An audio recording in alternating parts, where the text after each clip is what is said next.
Boom. We are live. Boys, you ready to get to this? I am. Yep. We are behind. We've got a busy day. We're going to have some fun, aren't we? I think so. Oh, yeah. Yeah.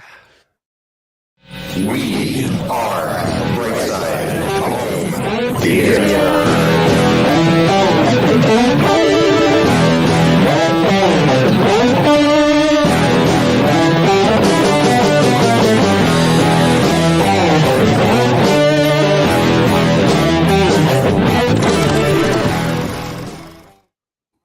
Hey, home theater fans. Welcome to the Brightside fans.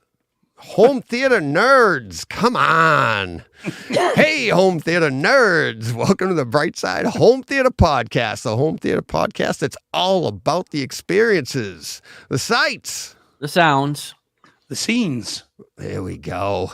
Thank you, everybody, for waiting patiently. The room is, we're watching the chat a little bit. We had a little pre-show meeting. They go whether we're here or not. I know, exactly. Yeah, next week's show, just the chat. The chat. Just the chat. We'll just watch. Woo! We're just going to sit back and watch. Really? Wow, they really don't like you, Deej.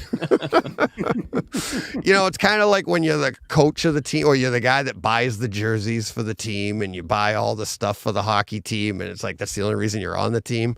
It's pretty much the only reason I'm here. I'll put it all together. You want to join me? Yeah, all right. Wouldn't talk to me otherwise. By the way, I did buy the jerseys for my hockey team. Just to let you know, that's me. I figured that was experience talking. Oh, yeah. I'm the oldest guy on the team. I'm the one buying the jerseys on the team. Ice cream afterwards. Yeah, exactly. Well, we're a little older than that. So. I mean, I don't know how old you are, but I still like ice cream. Where are you going out for ice cream at like 11:30 at night after your hockey game? I don't know. We'll find a place. Come on, boys. Everybody want a cone? Sprinkles. Sprinkles for the goalie. That's and now Joe. you know whether they don't talk to you. Yeah. There's no ice cream. Yeah. See? Well, I bought the jerseys. Joe brings the chips, and we have a couple guys bringing the beverages. So that's it all works out. It all works out. So how we been this week? About the chat. Sorry, just talking about the chat. Oh yeah. What do we got? You need to tap up Paul. He's off to Liverpool and back tomorrow, John. I saw that. Time to tap him up for some souvenirs from the. I know. I need some stuff from Anfield. I'll have to get in touch with Paul. There you go. Yeah. The chat's going well here. I see. Nice. Let's see, guys. Do we have anything big this week coming up?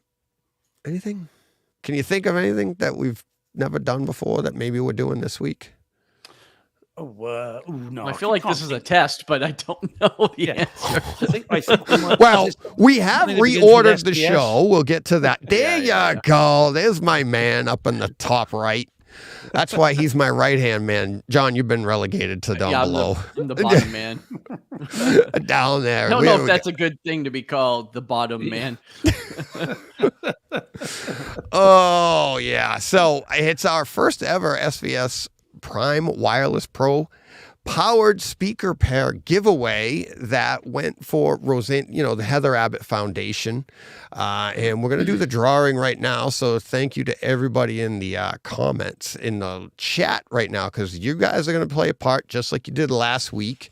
But before we do all that, I'm going to go through and I'm going to try to thank everybody. If I missed somebody for donating, I apologize because I didn't get a chance to put this all in like numerical order, so it's kind of scattered. But here, first up, we have, and it doesn't go in any order of anything, but we have a thank you to Danny Speakers with a $75 donation.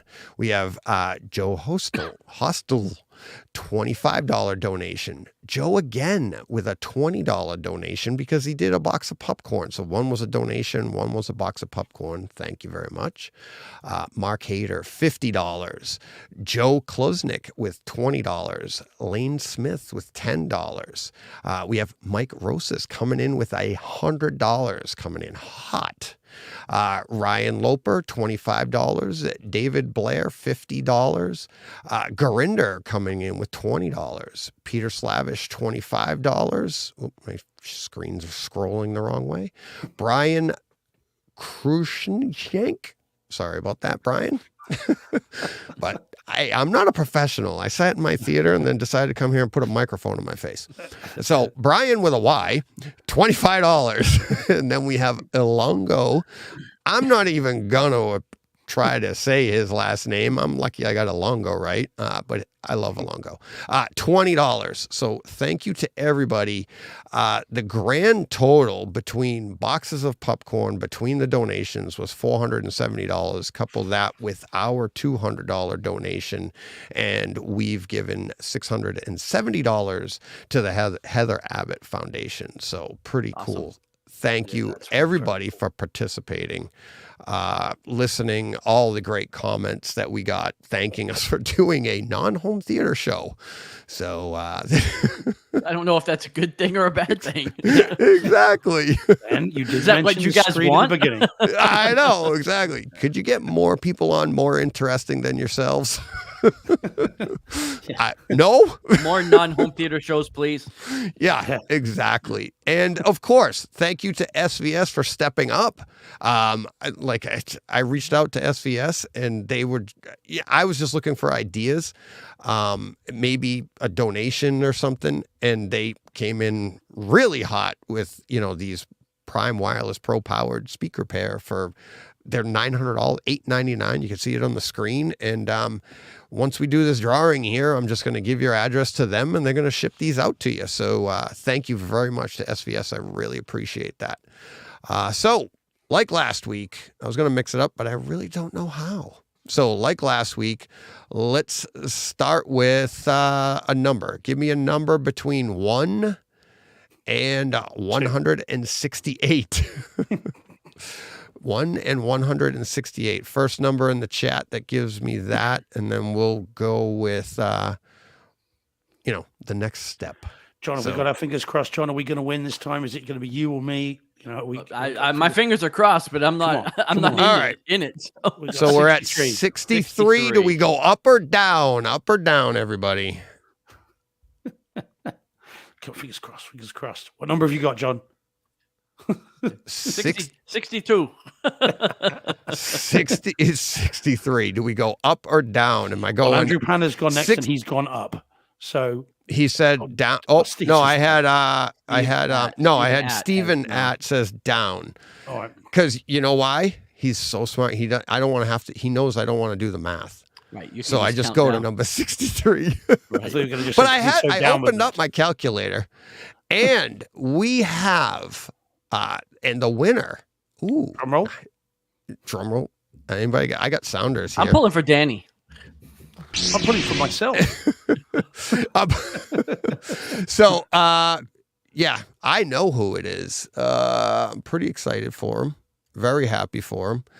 It is Gurinder with the winning bid was he had given if it had come up on the Row Strong, which was the code word, if it had come up on that, I would have said that, but it actually came up on his $20 donation. Awesome. So 63 is the winner. Thank you to Gurinder. Thank you to everybody that participated. I wish I could give it to everybody, but can't. So I won't. We could ask SVS. And John's sitting there going, don't DJ. We need 163 pairs of these. So. Yeah.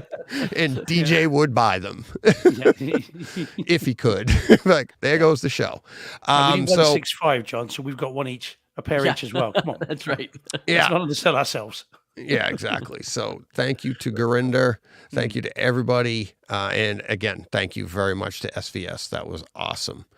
So do you want to just get to, no, we'll get to it in the show. We have another giveaway coming up. Actually, there's another one. Give me, all right, up or down from there, because we have another giveaway. I forgot about this. So it's actually, we have a second giveaway here. The runner-up, it was donated to the show. You get to choose between a UMic 1, a UMic 2, or a Galaxy CM140 sound meter. So donated to the show, and it was donated by Am I Doing This Right? That's his name on Twitter. But yes, so give me in the show, in the up or down again, because we're going to go up or down, and the winner above or below Gurinder is going to get their choice of a UMIC 1, a UMIC 2, or a Galaxy CM140 sound meter. I think there's only so much mention of going down that can be said before John's double entendre disease will kick in. I know. So let's go up. I'm already curling my toes here, like trying to. All right.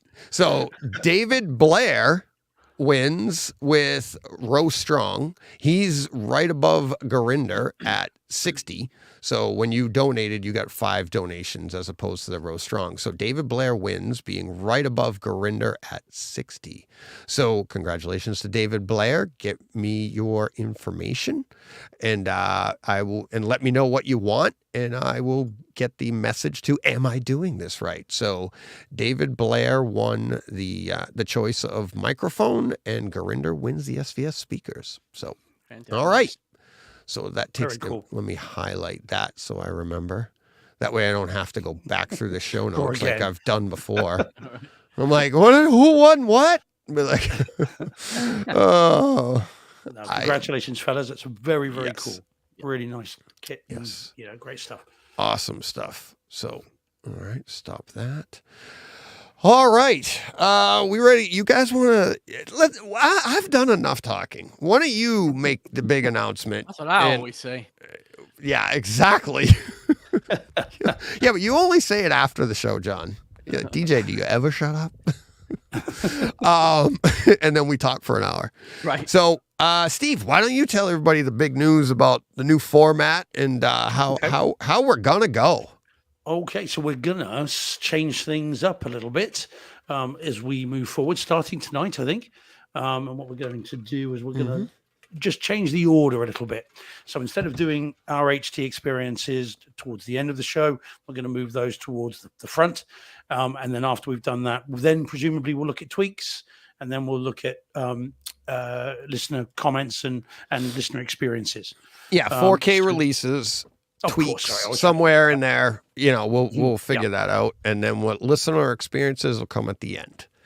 Yeah. And we're going to tighten up our timings. We're going to try and confine ourselves to 2 hours ish. Well, we have a hard out at 7:00. Yeah, that's the thing. So this is just it's getting out of control. And thank you to you guys, the listeners. That's why it's getting out of control.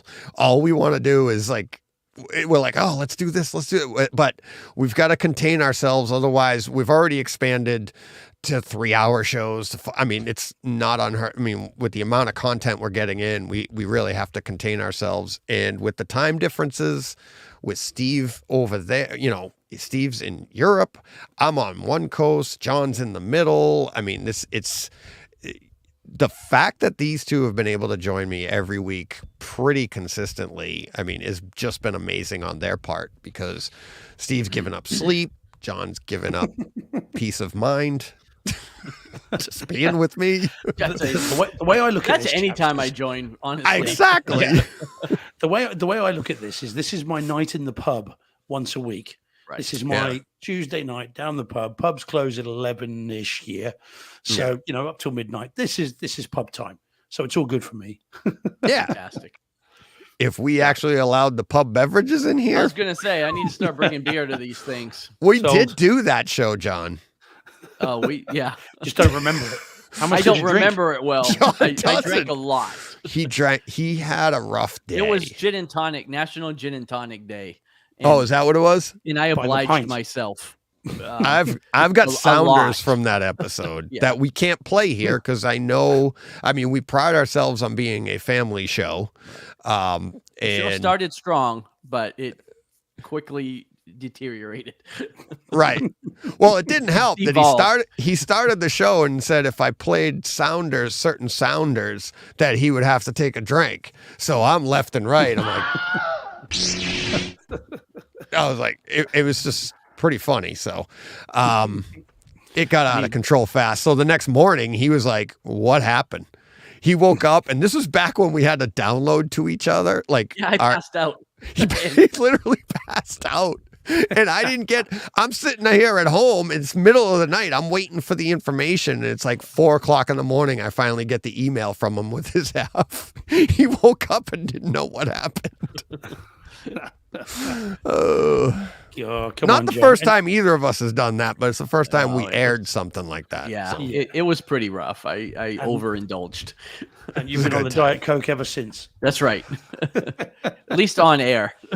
Yeah.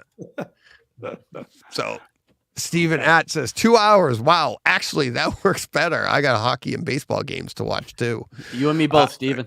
Yeah, I know. And it really is. So and that's the other part. We're going to be starting at 5 p.m. Eastern time from now on, because it's just been too stressful on John. It's been too stressful on us trying to get here all in time. So we're going hard 5 to 7. We're pretty sure we can fill 2 hours easily. The trick is going to be getting all of the information out there. And if we don't get to it all, we'll move it to the next week or whatever like that. So that's kind of how, we're moving the milk to the front of the store, because, people jump around anyways. So this is a home theater podcast about our home theater experiences. So we're moving that up front, and then we'll get to the listeners and get to the other stuff after that. So, but thank you to everybody for actually making the show go out of our minds. Really. Yeah. It's like, it's awesome. It's way bigger than, and we're not huge. We are growing though. I've been watching the numbers. We are growing. We're getting there. And we are in the top, we're in the top 3% of all podcasts. Did you guys know that? No. Yeah. We are in the top in the world of the of 3%. Yeah. That's pretty good. It's pretty good. Pretty awesome. Chat was 10. Chat made the top 10%. And then, but to give you an idea, our boys over at, HT guys, top 1.5. Oh, yeah. Oh, yeah. Yeah. That means only half better. Actually, I think they're in the top. I'm sorry. They're in the top 1. AV Rant's in the top 1.5. So that's who I'm going for. It's good to have goals. Yes. It is. And it's, I'm not doing that because I'm doing it out of amazement, to be honest with you, because I'm just tickled. I was like, holy crap. People, I'm like, this is pretty cool. So, coming for you, Rogan. Deej, what percentage do we need to be in before we can invite Biden on this show? When do we can invite him whenever we want. Oh, done. Right. Okay. Exactly. We'll give him a shout. Exactly. I mean, whatever. It's like, reach out to him. I'm sure he's available, right? Yeah, he's got nothing better to do. Yeah. What else is going on? Absolutely. I'm not really sure it's a good idea to have any 80-year-old man on a show to talk about home theater. That didn't ask to be on the show. Yeah, man. Deej, he'd be perfect because he'd want the sound turned up loud. Yeah. Right. I actually think he would be good because that's his nature as a politician. He'd just try to be supportive no matter what. He wouldn't even know what we were talking about. He'd be like, absolutely. What did you think of Top Gun Maverick, Mr. Biden? Well, let me tell you about the days of black and white silent films. Yeah, exactly. Oh, man. Oh, that's awesome. I did not know that. Yeah. When did you find that out, that we were in the top 3%? Oh, there's a couple of places. One of them is Listen Notes I go to. You can just go and look it up, and you can put it in any podcast and you look it up. And it's, we've been top 3. We're pretty close to advancing from there. We actually it takes a while for it to move, for your numbers to move. TLDR, our boys, John kind of took over for us at Chat. When we left Chat, we were in the top 10. Our score is dropped by about 2 points, but TLDR, because they came on later, they weren't even ranked, I think, and now they're past where Chat was, just past. They're in they just made the top, I think, 10% just recently. So awesome. They're doing well too. So they're advancing. It's pretty cool. It's pretty cool to see. So, all right. All righty. Let's see. What do we want? All right. Since we have, and we do have, can I do this first? Because this is kind of important. So I have an email that I wanted to get this before we get to, because this is more important than the listener comments. You guys don't even know about this, I don't think. I'm sorry. Kind of pulling a fast one on you here. But where's the notes? Where is it? I grabbed it. All right. Where did it go? Where did it go? See what happens when we're unprepared. Well, we are prepared. I'm just, what happened? Busting balls, DJ. I know. But see, I had to mark it as unread, but I do want to read it. Let's see. So, whilst we're talking, talk amongst yourselves there, boys. Andrew Panner says, "Go Knights, go!" Is that a Vegas team? Then is that a Vegas? Yes, ball or baseball. Vegas team? Knights. Hockey, right? Yeah, Vegas really? Golden Knights, and a hockey team in the middle of the desert. It's new, right? Just a few. How many years has it been? Because I'm trying to ask DJ, and he's the one that's busy. Yeah, I know. No, because I don't really follow hockey. It's like only like 5 years, roughly 5 years. Seattle just came in last year, so maybe it's been it might have been 6 or 7 years, but they came out hot. They made the playoffs their first year. Yeah. I think a lot of people took them for granted at the beginning of the season, and then in their rookie season. And then they just developed confidence and stuff, and they had a really smart way of building the team back then. But now they actually have Bruce Cassidy, who was the Bruins coach. He's coaching now. I think he's a fantastic coach, especially early on. I know, having talked to a couple of the Bruins when he first joined the team back when he took over for Claude Julien, they loved him, and he got them to the finals a few times. So Vegas is doing well this year. Can you just set up a team and say, right, we are, because this city doesn't have one yet, let's be that, and then just go straight into the league? Well, the team has to petition for the team has to petition for, the city has to petition, the league has to vote on it, and it's to have a venue, and But John, obviously you've seen Welcome to Wrexham, so you know how the British Football League works, where teams can go in and out of the league, and they get promotion or relegation. So that's not what Vegas did. They just said, right, here's our team, got in the league, and that was they were in the NHL. Yep. Oh man. Yep. Yeah. Well, far be it from me to say our system's better. Yeah, our system's better. I think it is as well. Talking to Wrexham, we're going to have a drive up there over the summer. We're going to go and have a little look at the racecourse ground, and awesome. It's about 2.5 hours from here, so we're going to go and drive up and go into the shop there and buy some bits. You know what's always fun? When you tell everybody you're going to keep it tight, and then we start talking all about sports. Welcome to the Bright Side Home Sports Podcast. Yeah. I thought we were delaying while she was getting ready. No, I'm ready. Okay. And that's what's funny. It's like, but see what happens when I'm like, and that's why I get the butterflies. I'm like, here we go, off the rails. Back on the rails. All right, here we go. And we have images to go along with this. So this message comes in from Dan Carpenter, our buddy. He used to be called Skippy Turtle, but we know him better and love him as Danny Speakers. So because didn't like him as Skippy Turtle. Yeah. Well, no, he changed it. It's like he changed it to Danny Speakers. And we love him as Danny Speakers. No, Skippy Turtle is kind of doesn't really go with home theater. So I think that's why I did it. But so his niece grew up with juvenile diabetes. And he sent a pretty good email, a nice description for anybody that's dealing with it, that's her right there. So let me read through the email, and then and you'll hear why at the end. So, hey DJ, here's a little bit about my niece. To start off, she is wicked awesome. So you could tell he's also from Boston area. Here is Emma instead of saying she through this. Emma has always been and still is a very good kid. She loves to help people. She actually listens to her parents, loves animals. When she was 10, she was diagnosed with diabetes. Emma's parents brought her to the hospital after a few episodes of feeling sick, not eating, always being thirsty, and being tired. She was also losing weight. being as skinny as she was, it was easy to see her weight loss. This all happened quickly. I remember getting a phone call from my brother telling me Emma was in the hospital and that she had diabetes. I thought that meant her life was basically over as far as going out for sports and living a, quote, normal life. Enough about me. Emma came home from the hospital and started her new routine.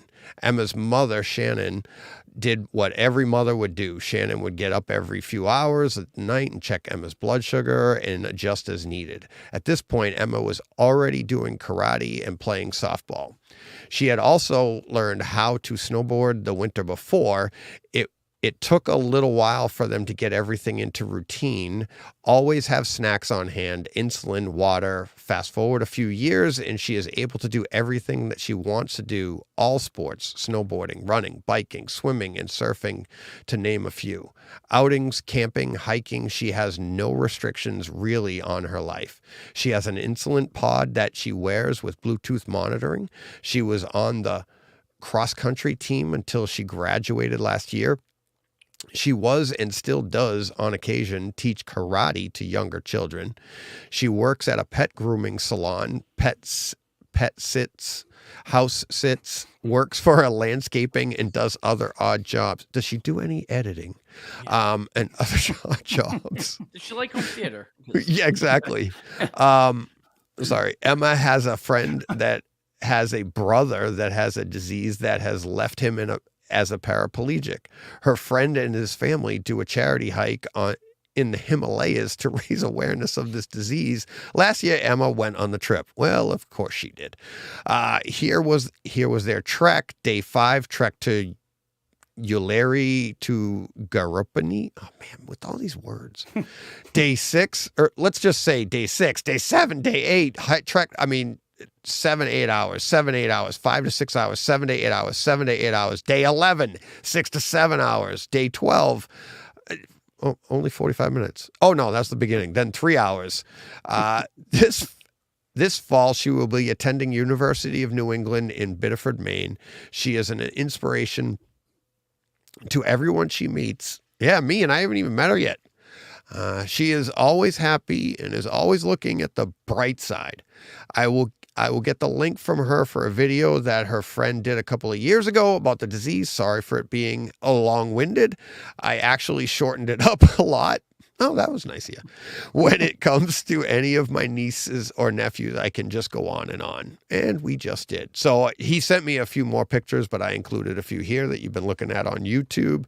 So also with that, I just happened to notice, and I was going to do this anyways, but Dan also bought us a box of popcorn of $100. So he's pushing Joe Kluznik's, as far as he can. So we're already up to $100 this month. I think it was Johnny Speakers has already donated a box of popcorn as well. So we're getting up there. So keep it coming because Joe Kluznik's going to match the donation we give to juvenile diabetes this month. So thanks, Dan. Really appreciate that. Great story. Awesome for Emma. And you can see in the picture here, even when she was younger and stuff, it's not slowing these kids down, which is great. So it's a great cause to give to because it helps that. And it also helps to get the awareness out there. So pretty cool. So that's why I wanted to get to that as soon as possible. So thank you, everybody, for listening. All right. Now, home theater experiences. Let's get to it. Nope, wrong one. Where did it go? Oh, no, that is...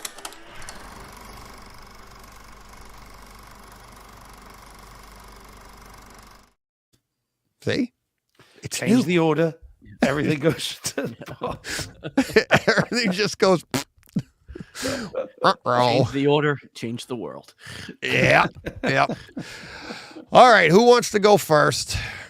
Whatever you throw up on the screen, DJ, that's how we'll roll. Yeah, we'll roll. Yep, that's it. Dealer's choice. Oh, look at you. All right.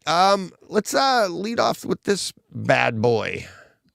Yeah, I'm curious about this. Yeah. So this is new show on Apple TV called Silo.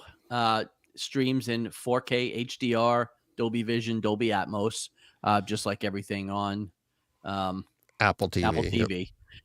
It's got a pretty good cast here. You've got Rebecca Ferguson, Common, Tim Robbins, Rashida Jones. Lots of people in this. This is a show, as DJ will know, about my favorite genre. You just took my favorite comment. Yeah. I was like, how are you even watching this? I love the post-apocalyptic landscape, as any of the listeners to our old show would know. Right. That's sarcasm, everybody. Yeah, very much sarcasm. But this takes place, as one might guess, in a giant silo. Now think of like, your farm silo times like, 1,000, because there's a whole civilization living in this thing. So we don't really know how big it is. Underground. It's underground, and we know it's at least 140 levels because they mentioned at least going down 140 levels in the episode. So basically all these survivors are living in this silo, but this is multi-generation. So at this point, they've lost the knowledge of why they're in there and why they can't go outside. They just know that they can't. They don't know who built it. They don't know what caused it. Blah, blah, blah. It's been pretty interesting, though. It's 2 episodes dropped. Really enjoyed both of them. And as one might guess, being Apple TV, really, really excellent Dolby Atmos. Dolby, I don't have Dolby Vision to take advantage of, but even the 4K HDR looked fantastic. And yeah, looks like it's going to be really interesting. And yeah, really good experience as far as home theater. Yeah, as far as home theater goes.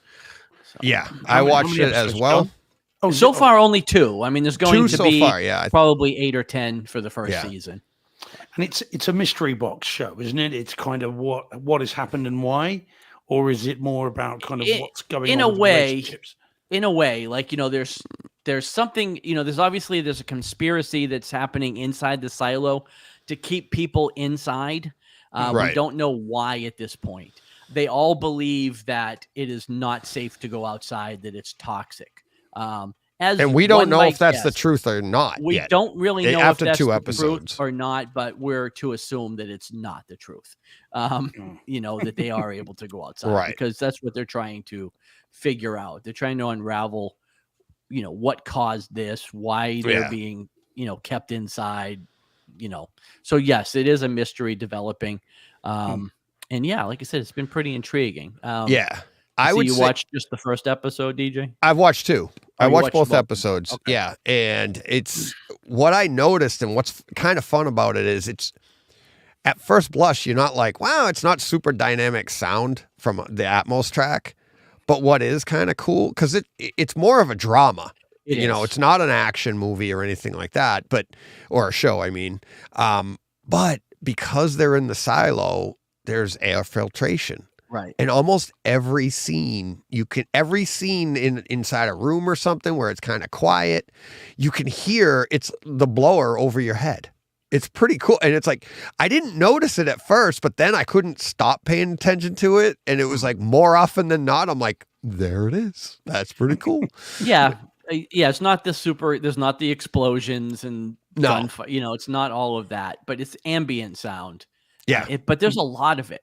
Yeah. Yeah, I noticed clanking, conversations going off on other levels. Some water running in the second episode. Yeah, like you said, conversations happening above and below. Here we go below again. Yeah. The man on the bottom once again. Yeah. I just want to know if I'm face up or face down, but I'll leave that for another show. So you mess with the format. I know. Sorry. Oh. I meant to make that joke last time, but the opportunity passed me by. So. Oh, you're George Costanza, huh? Yeah. I have the comeback now. I'm just waiting for the opportunity. But yeah, no, I think, this is a lot of it. I wouldn't say it's a lot of fun. I think it's a really good show. It's a well put together show, but it is definitely a drama. But it has a lot of great HDR and in a really nicely mixed Atmos track that I think our listeners would really appreciate. I think a lot of people just wouldn't even notice, but I think a lot of people would notice. So at least our listeners anyway. Our listeners will notice. Yeah. My wife didn't notice. And by the way, this is the first week. I wanted to go back to this. If you're watching this on YouTube, that is a 123-inch screen Oh, yeah. in a living room, people. It is. And this is the first time we get to see it for real, where John took the full image, and we got some other images coming up too, but it's really inspired me. So in the show, I'm not going to go put a 123-inch screen in my living In your room, living room. but I love the imagery, and to think like, I mean, when people take it, screen grab this, show your wife here. You know what? I'll even, I'm going to go full on here. Screen grab that image and show your wife and say, see, honey, we're not that bad, because John's wife has to come home to that every day in the living room. She never misses the opportunity to tell me how much she hates it, by the way. Right. And what's funny is I've been in his living room, and you walk in the door and he has an open floor plan, and it's like you literally walk in and that's what you're facing. Yeah. The kitchen area is to the left, and then you're looking over the backs of the couches, actually over his kitchen table, then the backs of the couches. And you can't help but notice, now it wasn't there when I was there. No, but it was a 77-inch. and TV that was a then, monstrosity. Right. Yeah. So good God. So congratulations to John. Yeah. It's even larger now with the 3-inch felt all the way around it. Jesus. Which she hates more than the actual screen. Yeah. Oh, all right. So staying on track. All right, that was Silo. Who's next? Who wants to go? Raise your hand. Dealer's choice, Deej. Come on. Dealer's Shut up. choice. Here we go. I gotta get this out of the way, because He's this on is the shuffle. bright side. Yeah. This is the bright side. I almost texted you on this one, Steve. Like, I almost texted you. Well, what? Seriously, Steve, are you not a happy camper? What the hell is going on in your life?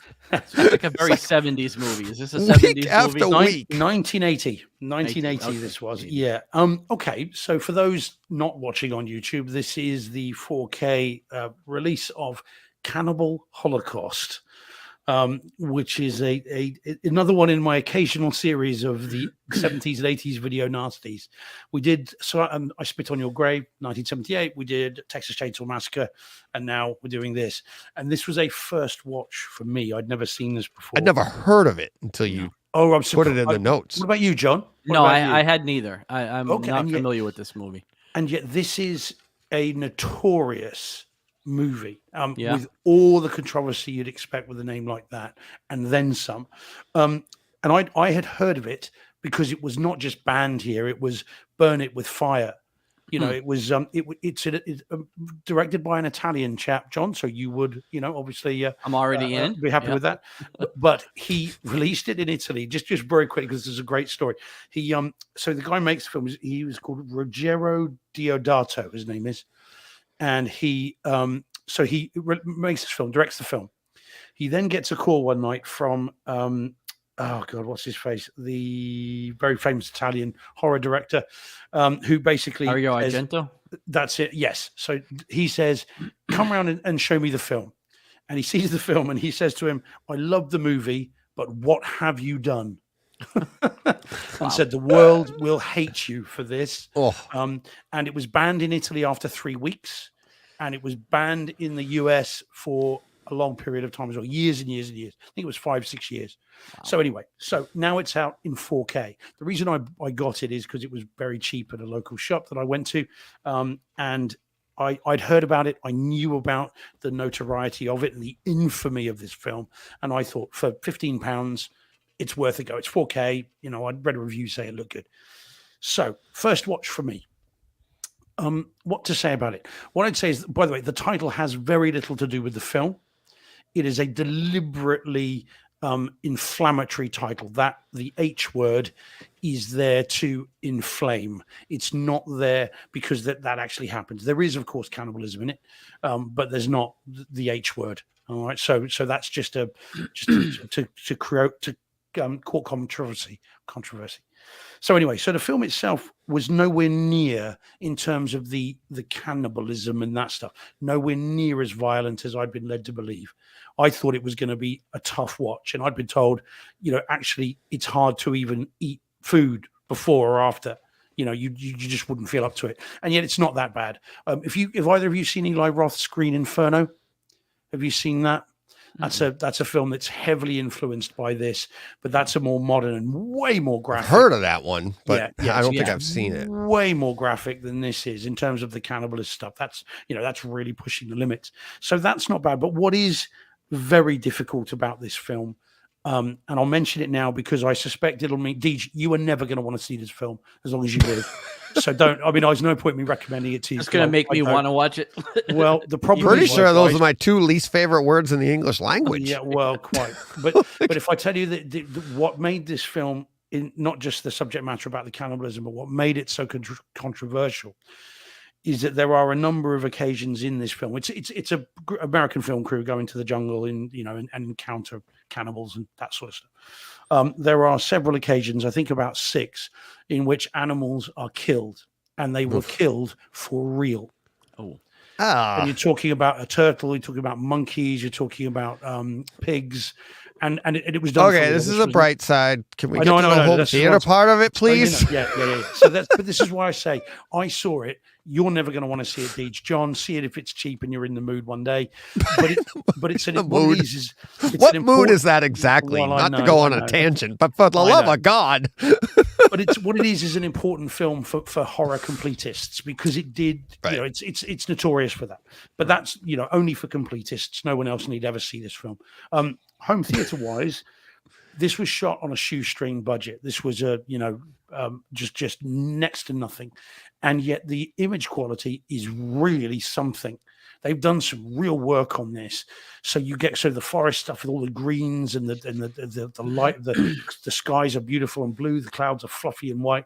The image quality on it is surprisingly good, almost to the point of being excellent for a movie of this budget. I mean, it was a shoestring.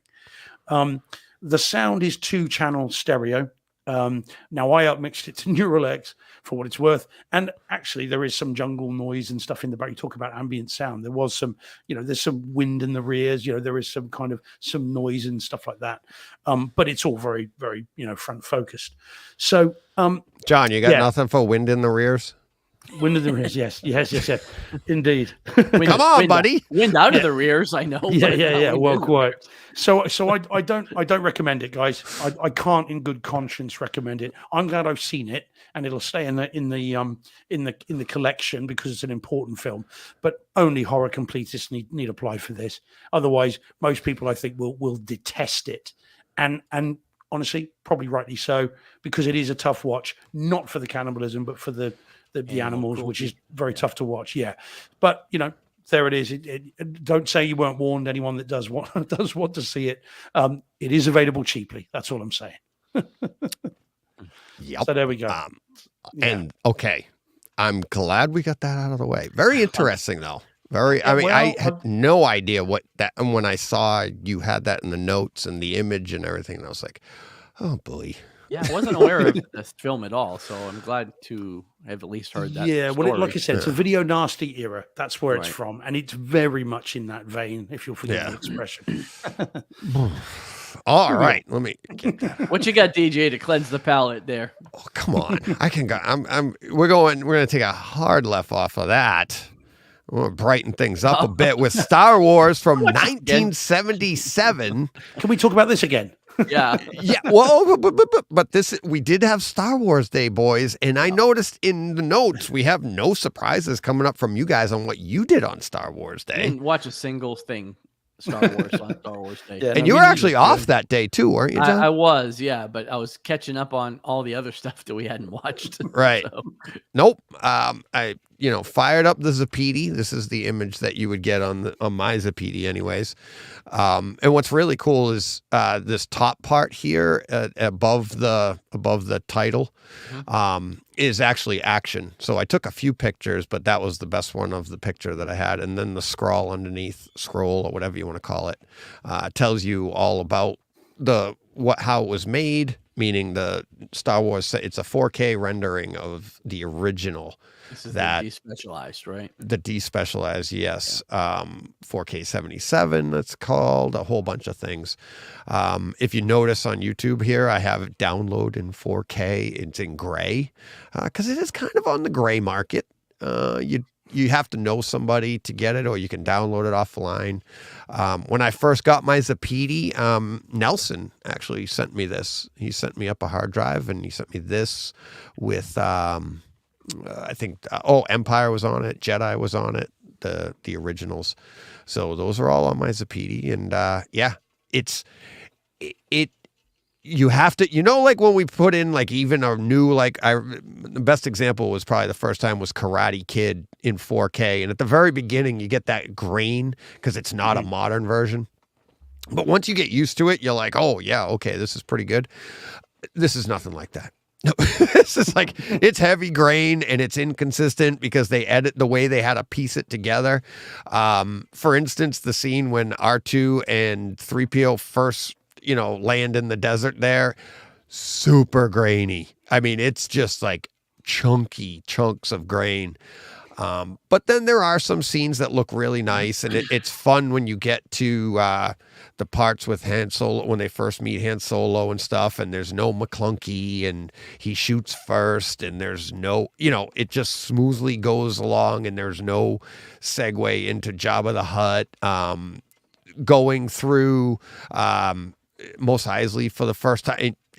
I mean, there's actually more there than I thought. I watched this last year, but there's more than, it's not completely empty, but there's not as much as there is in the special edition. And it's just, and the explosions at the end, like John and I said before, but it was a lot of fun to go through. If you can look it up, or find a way to download it, and you have a means to play it. I literally didn't have a means until I had the Zapiti. How do you do it, I mean, John? I bought mine on Blu-ray on eBay. Oh, okay. That's right. Yeah. Yep.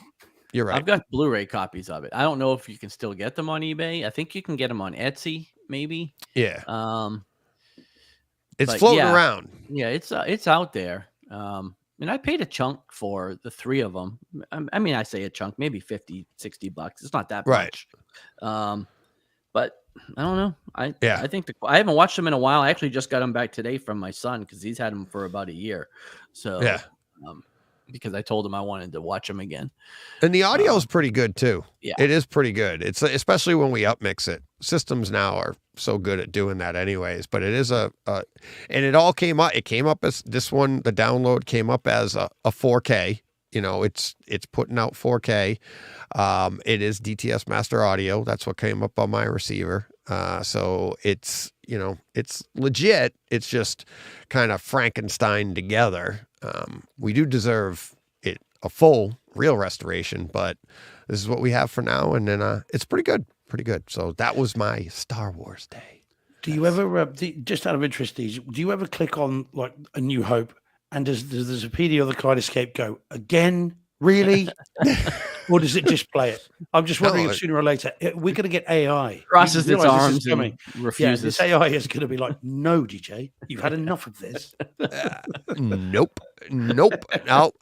It is. It literally is a form of therapy for me. No, so it's literally. I'm like, and that'd be like going to your therapist and be like, serious again about your mother? Come on. Come on. I was, you know what? That's a joke. Mom. I was only talking. I know you're not listening. I was talking to someone the other day about this, and I said about you, and they're aware of the podcast, and I was talking about how to you it's comfort. It calms the mind, and it comforts you, and has a real sort of impact. And they're fascinated by it. Just fair play. So nice. I get that. So am I going to get invited on like Nut Jobs or Us podcast or something? Well, I didn't like to say. Our next guest really whacked out. one flew over the Star Wars nest. And there you go. Yeah. Oh, Instead of McMurphy, it'll be McClunky. Yeah. There you go. There you go. 4K77 isn't the name of the cut. It's how many times he's watched it. Yeah. It's counting up. Next this year, week. up next This week week. is 4K78. Well, actually, let's be fair. By next year, it'll be over 5K. Oh yeah. So Yeah. Well, that edition maybe not. But the irregular, I do prefer the cleaner, because when you go back, you're like, oh my God, it's like you took the screen door off, you took the dirty window and put on glasses. You're like, wow, that's beautiful. I don't remember my Blu-rays being that bad. I'll have to, like I said, I'm going to give them another watch, and I'll let you know. Have you watched them on your big screen? No. Yeah. It's been over a year since I've So watched put it.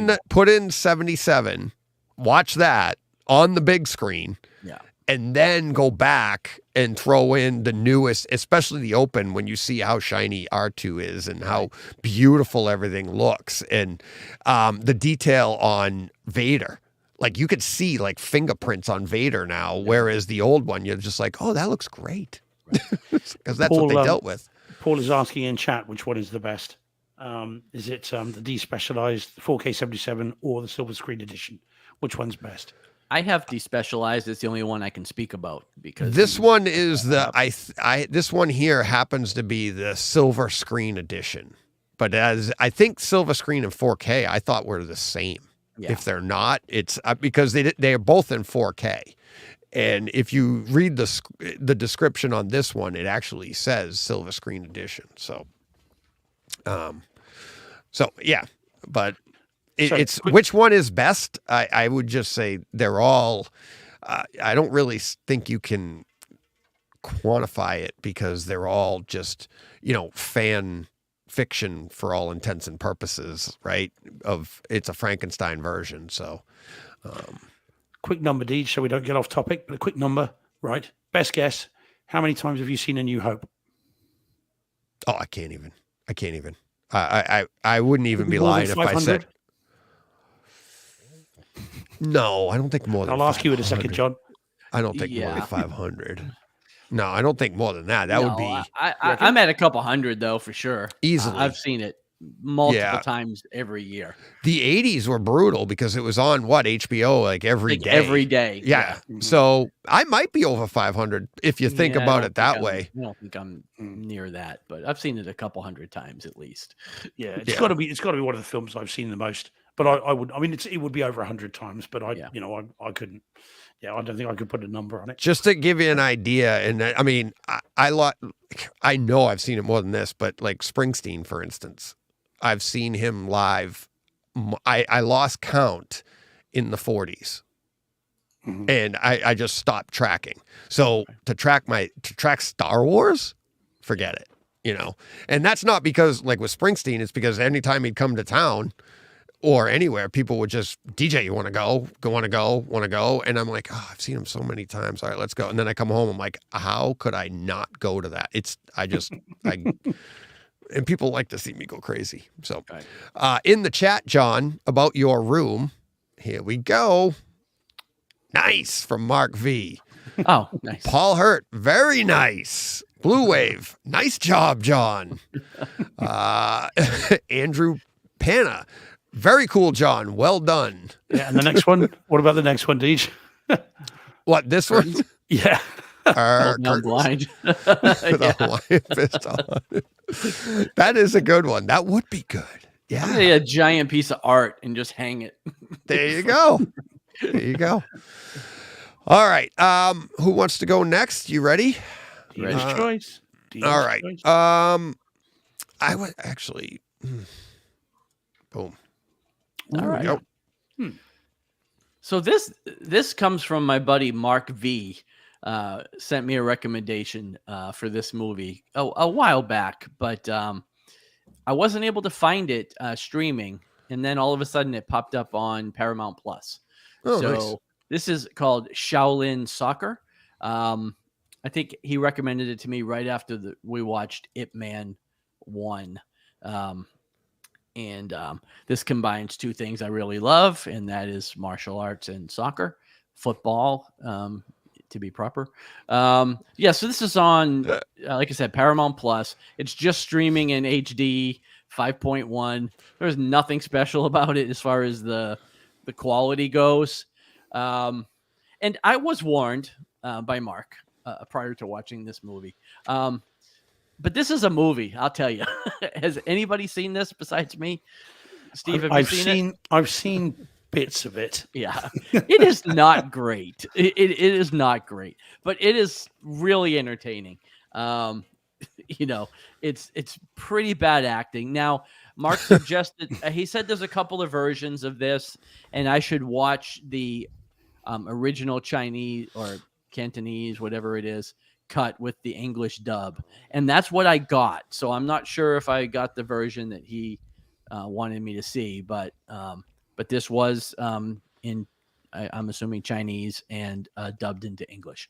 But yeah, there's it's not the best movie, and there's really not a whole lot here to comment on home theater wise. It's upmixed into Neural X, so there was some ambient sound being forced into the system, but this wasn't really designed with a lot of that. It's the gaffer, right? Well, like Steve, like you said with Cannibal Holocaust, things do show up there, but it wasn't mixed to be there, so right. It just kind of gets moved around by the Neural X. So I don't know if I recommend this movie, to be honest with you, but it's fun. It is actually really entertaining. As one might guess, it's a soccer team that utilizes wushu with the players. And they have to fight Team Evil, which is like the soccer team that wins every year. Jeez. And they're put together to battle this. Every one of these guys, it's kind of like the old, like an old anime or like Dragon Ball Z or something. Every one of these characters has like a different kind of martial arts power, and they just incorporated into this soccer game. So if you like martial arts, it's not even great for martial arts, to be honest with you, but if you like this genre and if you're looking for a laugh, because it is pretty funny, give it a watch, but be warned, it's not right. It's not that great. Like I said, and Mark did tell me, he was very honest about it, but he thought I would enjoy it, and I did. I did enjoy it, but take it for what it's worth. Yeah, that's the goal, though. That's good. Yeah, well, that's a good pun there, Deej, with a soccer film. I've been working it out. I got notes here. I was working. I'm like, how can I work it? What works here? Always working behind the scenes. I could smell the burning. Trade wins. Yeah. This is a film that, like I said, I've seen bits of it. It's nothing like Ip Man. It's nothing like Fearless. It's nothing like Crouching what, Tiger. real movies? Yeah, well, by the sounds of it. Yeah. This is one of those crazy madcap comedies that we're doing the rounds in the 80s and the 90s. I think this is Cannonball Run. 2001. Is this really 2001? I can see on that picture. Yeah. I could have swore this was mid-80s. It plays like a mid-80s sort of film, doesn't it? Right. But yeah, it's well, that's like the Jet Li movie, The One. I told you guys we were talking. It's a good film. I like The One. Oh my God! Have you seen it lately? No, but I've seen it many times. Far more times than it's decent. Yeah, but Jason Statham. I said that when we were talking about it. Jason Statham's brutal in it, and I love Statham, but oh my God. But yeah, good. So this is an acquired taste. I mean, I get how some people really like it, and again, it's got some cult appeal. But yeah, it's not. I really like martial arts films, but I'm not really one for the martial arts comedies because Jackie Chan. There's a lot of humor in his movies, and I really like those. But this is going that several stops further on the bus to a completely different territory. But yeah, so it's. I think you're right, John. It's about just as long as you know what you're getting going in. Right. Don't spend a lot of money on it. Oh no, watch it on Paramount Plus. There you go. It's fine there. I can't imagine a Blu-ray is going to give you that much better experience, audio or video wise, than I got on Paramount Plus. So we'll probably get it in 4K before we get True Lies. Yeah, quite. So, all right. Let's see. What do we got next here? Steve coming in with another cheerful film. No. This you'll like this one. This one you'll like. Yeah. So this Well, the is title.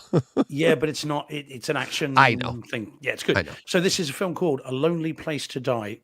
Either of you heard of it? Doubt I've you heard have. of it. I'm trying to Oh, okay. think if I've even seen it, but I don't think I have. Okay. Well, it's a British movie from 2011, I think it was. Is that what I put in there? Yeah, from 2011, starring Melissa George, who's no relation. Who was a Did they call her George too? yeah, probably. Yeah. she's an Aussie actress. You guys might know her from Mosquito Coast. I know who she is. The TV show. Yeah, she's in that, and she's been in some genre movies that have come out, and this is one of them. And this is a British kind of an action film. She's a climber with a group of climbers. They're in Scotland, and they are walking to the next sort of climb, and they hear a noise and they hear a voice, and they're not sure what it is. And this is all within the first few minutes, not a spoiler. And they come across a funnel, a pipe sticking out of the ground, and they can hear a little girl in coming out of it. So they dig it up, and this little girl has been buried in this thing. So they bring her out, and they decide to get her to the nearest town, to Scotland. So they're quite far apart. And little do they know that what they've just done is stumbled across a kidnap plot, and the kidnappers are not very happy about it and start to hunt them down. And so it's then a sort of race to get to this village, this village, before the kidnappers off them all of this group. And it's a taut, well told story. The lead bad guy is Sean Harris, the guy from Ghost Protocol. He's always a bad guy. He's never a good guy in anything. He's always a bad chap. And he's very good in this, and he's nasty, and he's exactly as what you'd expect. And so it's a good thriller. It's a 90-minute thriller, well worth watching, well worth seeing. A little bit of gore in it here and there. The audio is very, very nice on it. It's only 5.1 DTS master audio, but upmixed via Neural X. This is the kind of thing that Neural X really excels at, because when they're in the wilderness, you've got the wind and you've got thunder in the distant background, and you've got all this kind of stuff, plus gunshots zipping about the place, and all of that nicely resolves into Neural X. So you get the thunder above you, you get the bullets whipping around, and it really does work wonders with it. It really does a good job, and it looks decent. It's all lots of decent cinematography of the various mountains and the wilderness and all the rest of it. So this is a good film. This is the second time I've seen it. I hadn't seen it for ages. It was just a random. I thought, oh, do you know what? I haven't seen that for ages. I'll give that a go. And it's decent. So if you find it streaming somewhere, it'll be worth doing it. If you can find it dirt cheap on Blu-ray, I don't know if it's out over there, but if it is and it's cheap, it's worth picking up. I think you'd enjoy it. It's an easy watch. You can pretty much turn off your brain, but just enjoy it for what it is. So yeah, I recommend this one. Nice. Good. Cool. Yes, don't let the title put you off. I was like, well, not only that, the character on the rocks there looks like a zombie. Yeah, she does. Just just the whiter face. Bad. Yeah. That's a weird picture. I think the picture doesn't help, actually. I think the way I've taken that photo makes it look worse than it is. Okay. Yeah. It's not a zombie. No zombies in this. Oh, okay. Well, you never know with your films. Yeah. Well, A Lonely Place to Die. I don't think I'd heard of this. No, I'm surprised that either of you had. I mean, John, if you had one, I am surprised, because it's not a big movie. It's one of these British thrillers. But, I have not seen it, but I had heard of it. For those interested, it's on Amazon for $9.99. Okay. What, Blu-ray? Yeah, Blu-ray.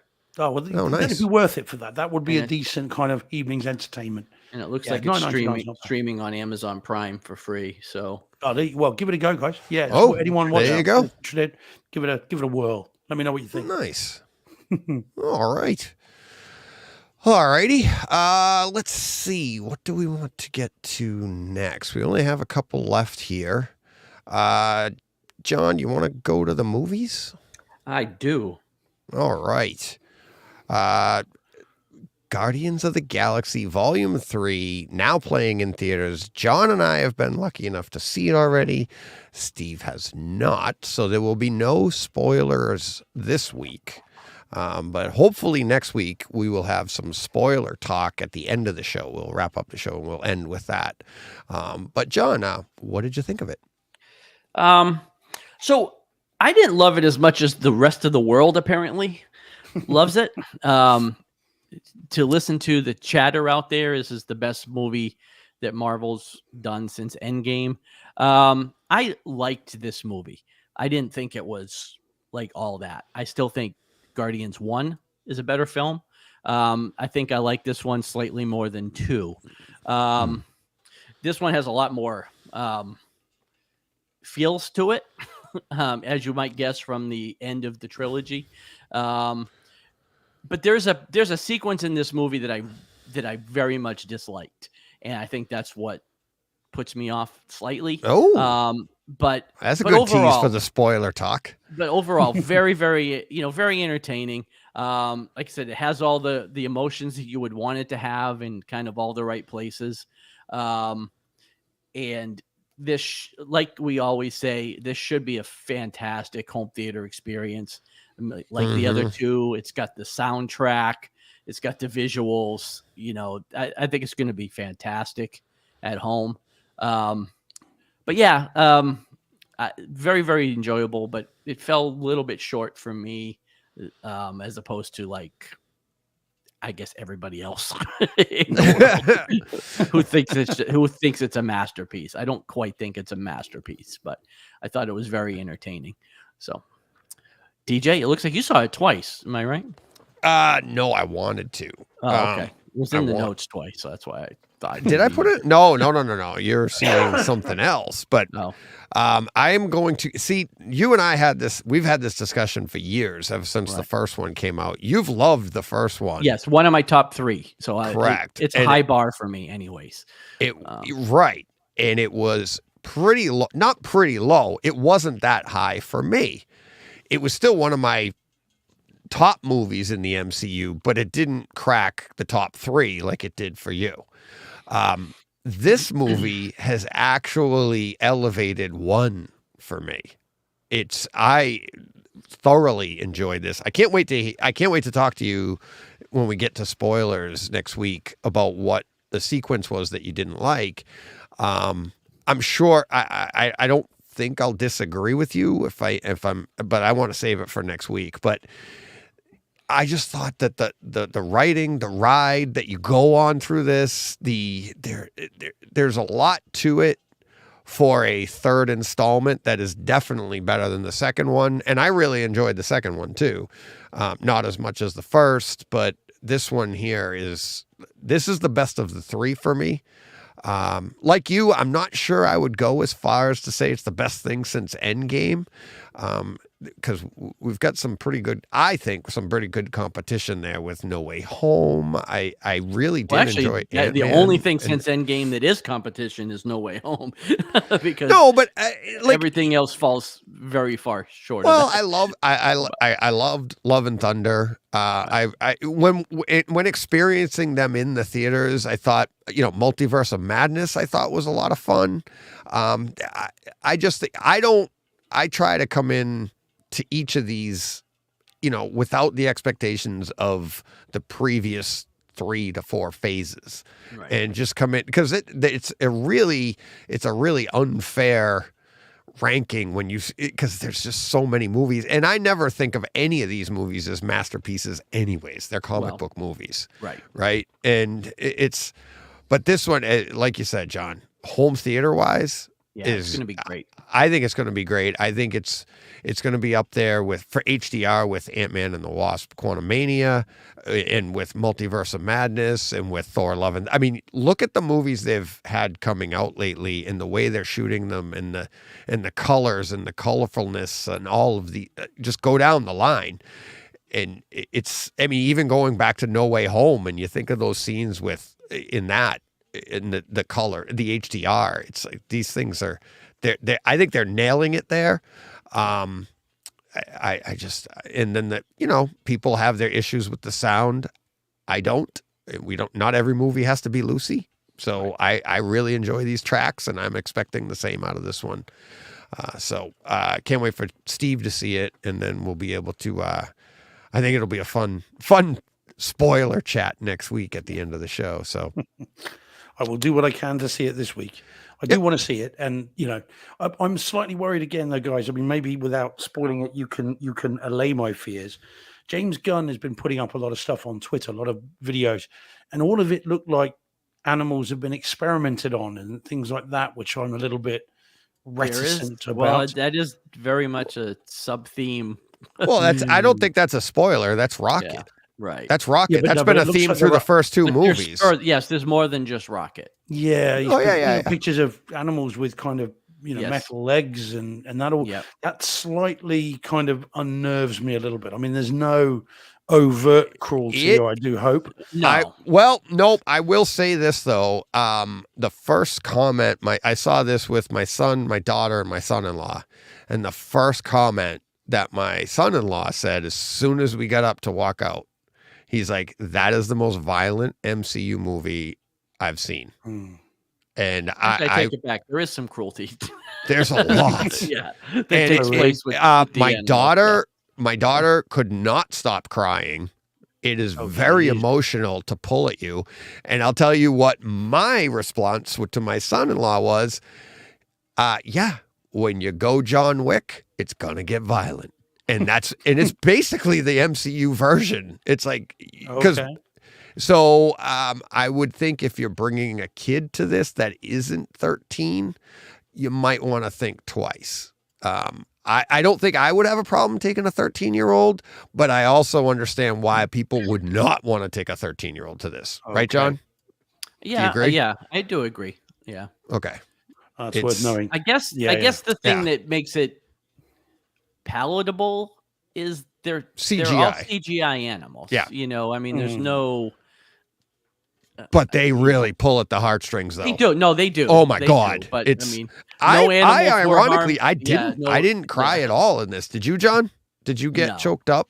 I did at the end. I got a little choked up. I but- felt a little lump. Yeah. Don't get me wrong, but it takes a lot to get the water flowing for me. But I was sitting next to my daughter, and she was just bawling, and I felt I was actually like I was pulling a John. I was like, wow, look at me, The Rock. Because normally I'd be like blubbering with her, idiot, yeah. but I don't know why. I'm like I don't know, but and that's one of the reasons I really do like it. And then going back to, and you know what, boys, we're gonna do this here because we are that professional. Mike, I cried, not gonna lie. There we go. Yeah, there's some stuff in the chat, Deej. Before we just move on a minute, you've got AA Oh, in okay. the chat says that PETA gave the movie an award. That's the people for the ethical treatment of I animals. bet. Yeah. I bet. So, and then Yep. Mike Schramm saying his 13-year-old loved it. But that's a 13-year-old. And that's why I said if you're under 13, I young could kid. understand why. And I'd see why a 13-year-old would like it. But I could also see like some people will bring like a 10 or 11-year-old to something like this and be like, oh, well, and it might be a little scary. And it might be maybe too emotional for them because my daughter's 23 and she was pretty emotional. So, and she wants to see it again, but not in a hurry, but it does love it. Paul Hurt in No, the chat. you won't, Paul. Yeah, and Paul Hurt says, man, I cried in RoboCop. I'm not going to make it to Guardians of the Galaxy. am Oh I? yeah, Brock Star coming in. Absolutely, I want to get this out. First Marvel movie with an F-bomb. Okay, well, if you don't So- include the X-Men movies. Well, they're not Marvel. They weren't. The X-Men are in it. They're Marvel is part of the Marvel universe now, but they are not MCU. produced by Marvel. Right. Mhm. This is Marvel, like the First MCU movie, I suppose. with an F-bomb. Right. Yeah, I got you. And I don't know. Um, To me, did it feel very like we just want to have this in the movie, so we're gonna engineer a 12, situation to use it? I honestly didn't notice it, and I that's did. me. I didn't. noticed it, but I was My kids kinda told like, me on the parking lot. They're like, I was like, I didn't even hear it. I got to go see it again to hear it. It didn't even faze me, which is it felt a little shooned in there, but I'll it have to was- to it definitely comment. was there. I noticed it right away. It happens Mark in- Hader got choked up. Mike Schramm cried, not gonna lie. Oh, I don't blame you. I was shocked. I didn't. I tell you, you guys know I've cried here. What the hell? Why would I lie to you? What the hell? I almost cried reading Dan's story. So That's me. But yeah, it is tough. It is tough. That's worth knowing. All right. Well, I will not take my little viewing buddy. I will. There you go. See I'd see it first and then maybe revisit. It's definitely worth revisiting. And I know well, John didn't like it as much as me, but yeah, he'll- I mean, yeah. Oh, but I watched it disc- multiple sure. times. I didn't dislike it. Don't get me wrong. I'm looking forward to going back to the theater. Unfortunately, it's got a weird setup this week at my local theater where I saw it. It might rain here on Friday, so I'm like, oh, me and my daughter were thinking of going back to see it. It's not playing at all.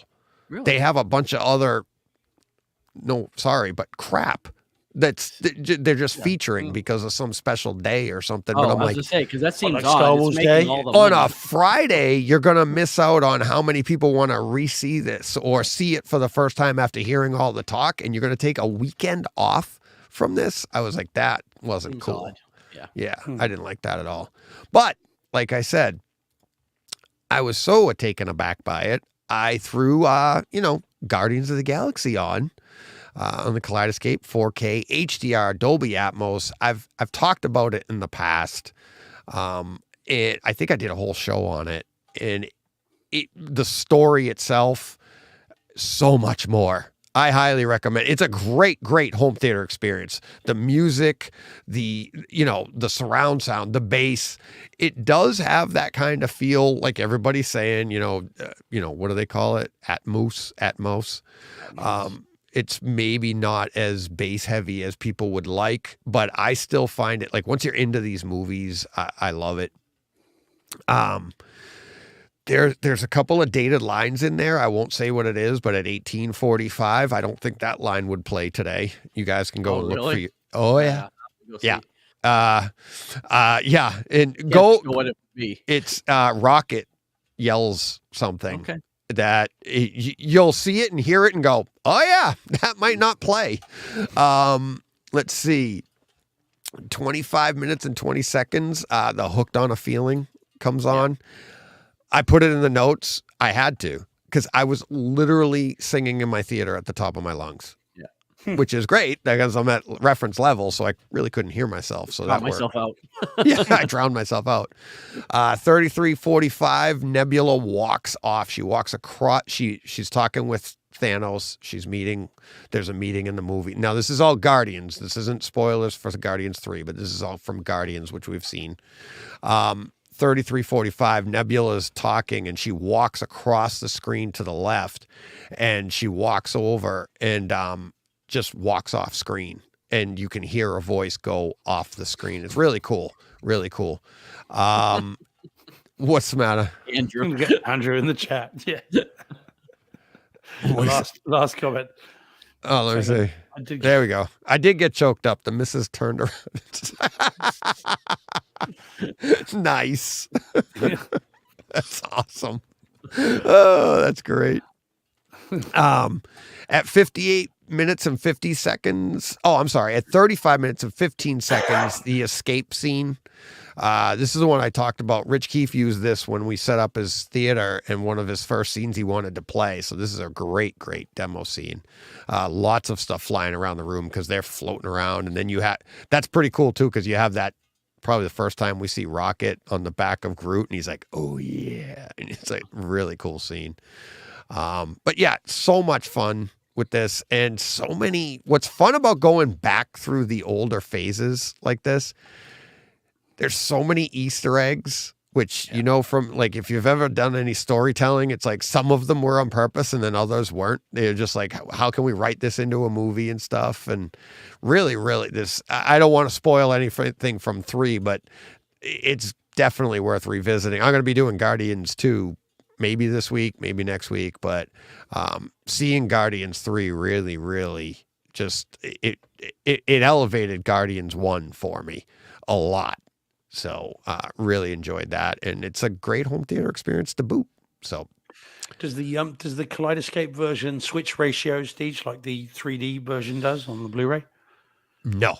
Kaleidoscape is very rare that you would get a variable aspect ratio. Okay. It 'Cause the wasn't 4K until disc Maverick doesn't. came out that we started noticing that there were more than just that. Like Wonder Woman Okay. 1984 has variable. There's a few others as well. There was a list of them, but we didn't know. Most everybody thought that Kaleidoscape only had, if anything, they had 240. And then, so The 4K disc is set as well as 235, Right. but the Yeah, yeah. Blu-ray, the 3D Blu-ray does switch. So the IMAX scenes are full screen. and this is also on Disney Plus in I believe. IMAX enhanced, IMAX yes. enhanced. Yeah. Yes. which would be the So- same thing. The prison escape is all IMAX enhanced, and the Yep. initial bit. I mean, my favorite bit of the movie is right at the beginning. Yeah. Peter Quill, come get your love. Is Right. just Oh that. yeah. If ever there was a sequence to establish a tone of a movie moving forward, Yes. right at the beginning, it's that. I Yeah. can remember vividly in the cinema just having a broadest grin on my face, and just sort of I was slouched down, sort of sitting up, thinking, "Okay, we're Yeah. in safe hands here," and just Right. absolutely brilliant. Because none of Very, us knew very what we were in for going No, into not this at all. movie. Because we're Yeah. like Guardians Yeah. of the Galaxy. That's such a F level team. It's not even A or B. It's like Right. Yeah. F or G. Down the list of comics. You know. And Yeah. at a time when Chris Pratt was not a major star, he wasn't. Not I yet. mean, he was. If you'd watched, He was a Parks and star, Rec, but yeah. yeah. So if you've seen Parks and Rec, you knew him, but he wasn't a AAA movie star. Right. And really, there were very few movie stars in that film. The whole Do thing you? should We have didn't even bombed. mention it. Do you remember him in Wanted? Yeah. He's young. Yeah, I And we tweeted didn't it even out. mention it when we talked Really about young Chris Wanted. Pratt. Yeah. He's Chris Pratt was very- in Wanted, and he was kind of a nice guy, kind of prick. Like we all have a friend like that, right?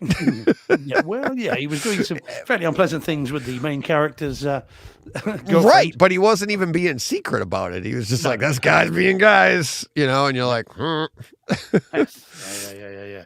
But yeah, no. So it should have bombed. Guardians should never have become what it was. But as soon as Pratt walks on the screen and starts the Walkman, and when he's singing into the creature, and then it's just brilliant. I also had that in my the opening, the harmonies with my new setup. I was like, holy crap, the harmonies were spread out around me, sounded so great. much better. You could hear him too, or the music. And it is. It's just a great opening scene. It's a great home theater scene. It's dark, got some great HDR, but it sets the tone for the entire, series, really, the levity of with that the music series. and yeah. So very, great. very cool. Yeah, it's great. Yeah. So highly recommended. So Just doing my job here, guys. We have 45 minutes. So all right. Perfect. That's what's job is that? the one I was assigned pre. White All Rabbit. right. All right. Relate, Let's see. relate. All right. So what do we have left? We've I've got got 2 ones I can do quite quick if need be. Okay. Okay. I was actually going to see if you wanted to save this till next week because I have it and I'll watch it. We can save it. Do you want to do that? All right. Yeah, we can. So coming up next week, we have Detox, or better known as in the States anyway, I See You. Isn't that right? Yes. Yeah. Ooh, Okay. Now, if we're going to do this next week, and we're saying this out loud, so people may want to watch it as well. Yeah. Can I just a word of warning, ladies and gents? Okay, mainly gents. Let's face it, but ladies and gents, is this: do not, under any circumstances, watch the trailer, because the trailer gives the killer away blatantly. You hear that, do John? not Stop Hey, watching watch- all the yep, trailers. trailer. Yeah, Message because they- received. the killer in the film has voice modulation Here applied. goes. Steve's And in going to the tell trailer- us. No, The killer is. the killer in the film has a voice modulation applied, like Scream, but on Yeah, the yeah, yeah. trailer, they Oh don't. no! So Oh, it's geez. Oh, man. very clear. So don't watch the trailer, guys. Do not watch Nice. the trailer. All right. Yeah. There's a warning on IMDb about it. Oh, cool. So yeah, so But we'll not do in the this for trailer. next week. All right, so we'll move this to next week because I'm going to watch it as well. So now, John, maybe you can jump in on that. And we have a comment coming up in the listener comments just about exactly what we're doing right now. Okay. All right. What else did we have, Steve? I had one Oh, more. oh, which is- yeah, which- here we yeah, go. You're going to want to talk about. Yeah. Yes. You want to do that first? Do you want me to do it first? What do you want to do? You go first. You can go. Okay. And then So this is Dungeons and Dragons. Then Honor Amongst Thieves. John's Now, I seen it saw- as well. Yes. Now, John, you saw it in the cinema, didn't you, in theatre? I did, yes. Steed, you got it on Kaleidoscape, and I Yeah. saw a screener. So we've got it all covered. So in terms of the film then, because I might be the one least enthusiastic about the movie. Really? I thought it was okay. I thought it was all right. I didn't love it at the end of my first viewing. I think it looks brilliant. There's a lot of the production value is high. They've tried to give you another world, and it does look Lord of the Ringsy at times. It looks like they've spent a lot of money on the various locations. It moves things along quite a lot, and it sounded good even on the screener, which is not in Atmos. It was 5.1. So it looks good. Sounded okay. Really good. I thought the story and mostly the jokes, for me, mainly missed rather than hit. I thought the jokes were very route one, very obvious, and some of them were fine, but some of them were a bit rubbish for me personally. Now I saw it with a little viewing buddy who really enjoyed it. But I was just like thinking, well, I don't know. I thought it was a little bit on the nose and a bit obvious. And so a lot of it didn't work for me, but I will be buying the 4K disc. I will give it another go. There are some nice homages. I won't give anything away to the cartoon from the 80s. And then there are some nice bits from the movie, which is nice to see. I'd forgotten this stuff. And yet as soon as I saw it, I remembered it. Yeah, for me, out of 5, I'd probably give it a 2.5 at the moment. But as I said, that's me. I think you guys liked it a lot more than I did. So, tell me why I'm wrong. I'm not going to say you're wrong. I thought it was funny that you said your watching buddy enjoyed it a lot more because, you are arguably way more mature than either DJ or I. So I think we're more on par with your little watching buddy. Right. And so maybe that's why we enjoyed it more. Yeah, I would say the same thing. But, again, for me, comedies, I'm very much into the D&D world. So all of the Easter eggs that maybe you and DJ didn't catch at all, right, were all there for me. All the locations, all the creatures, all the spells and things that they name dropped all meant something to me. Whereas for the average viewer, it's just a fantasy movie. And you don't have to know any of that stuff, like I said when I talked about it. But if you do know it, it hits, I think, a little bit differently for you. So I had a lot of nostalgia for D&D because I've played it. I've played the games. I've been around it. I sell it. I'm very much into that world. So yeah, it's I was surprised how much I liked it. Because this was one that I actually waited to hear from John about it, whether I was even going to buy it. It came up quickly on Kaleidoscape as a pre-sale. And so I talked to John after seeing it, because this wasn't my genre. I wasn't a big fan of the trailer for this. I didn't think the trailer looked good at all. I thought it looked hokey. And I was like, wow, this looks just bad.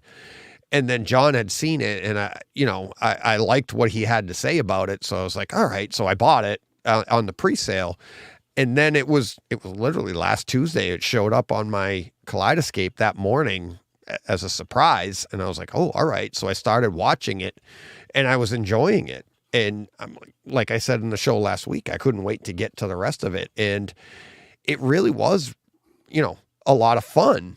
I think, Steve, maybe and I like how you prefaced it with on your first viewing.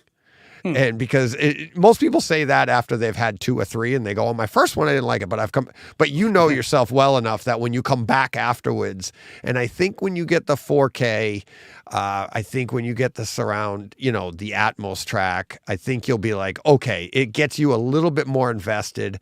I will say the Atmos track on this, I'm trying to qualify myself because I like these things. I like the sound on this, but this is closer to what you would expect, I think, so far, to what you would expect from Disney. And this isn't a Disney title. It's Paramount. And there are some sequences in this similar to Ant-Man and the Wasp, where Quantumania, where the bass is really good. and you're like, wow, that's got some punch. But then you guys probably can imagine there's some scenes with some heavier animals that were like, remember in, was that a Mandalorian or was it Obi-Wan? It was Obi-Wan, actually when Andor the we things, talked. Andor, and the things dropped and there was no base, Andor, right? yeah. There were actually a couple of scenes in this one that if you're looking for stuff like that, you'll be like, well, where the hell did that go? But I'm not like that. But I have to recognize that people will be like that. So I really enjoyed it. I thought it was a really good dynamic track. Wasn't Lucy, wasn't super low, but I thought it had some nice bass, some good punch. I thought the 4K was really, really good. Not the best 4K I've seen. There's some darker scenes that were a little bit more grayed out than I would have liked. They had some nighttime shot scenes similar to we've seen in other things that maybe did a little bit better, but it's still, there's so much color. The weapons in here, some of them light up a la like lightsabers or something. The glow on them, the vibrancy is really, really nice. And I just think it's getting really good reviews. I think people are going to have a lot of fun with the 4K and the Atmos in this. It's a good movie. I wouldn't say it's referenced by any stretch on either of them, but it's a fun movie with a great, great HDR and Atmos experience that I think everybody would enjoy. So, so I'm looking forward. And I think it drops next week. We're going to talk about that. Not this. I'm sorry. This one doesn't. I'm sorry. I was going to say this is a long way off. Yeah. This one's a long way. Yeah. In fact, I'm not even sure there's a date yet. Is there? No. I was thinking of it's up something for else. pre-order on Amazon, but there's no date that I remember seeing. It'll be July, won't it? End of July, because it came out February, March. So it'll probably be July, I would imagine. August tops. Yeah, and it's, well, you never know. It's I mean, the fact that it's on Kaleidoscape already was a shock to me. Right. Yeah, but Paramount have history with that. Look at Maverick. Yeah, Maverick took forever. Exactly. Right, but not to get to Kaleidoscape. No. Oh, right. Oh, I see what you're saying. Kaleidoscape to right. Yeah, it came out long. To digital. Right. Yep. Yeah, you're so right. It could you're be right. A similar sort of thing. We could be waiting months and months for this. But I think also part of that that was because they wanted to get every last dime out of the theatrical run of Maverick. Oh, yeah. D&D is not still making money in the theater. So no. It's getting good reviews though from everybody. I mean, yeah. Steve liked it, but it wasn't I think he's the worst review I've heard of it so far. It's like, to be honest. I went in with it with much more elevated expectations because I like you, DJ. I thought the trailers made it look dreadful. Yeah. And honestly, if John hadn't said how good it was and the reviews in that, I wouldn't have even bothered with it. On the basis of those trailers, I would have steered clear.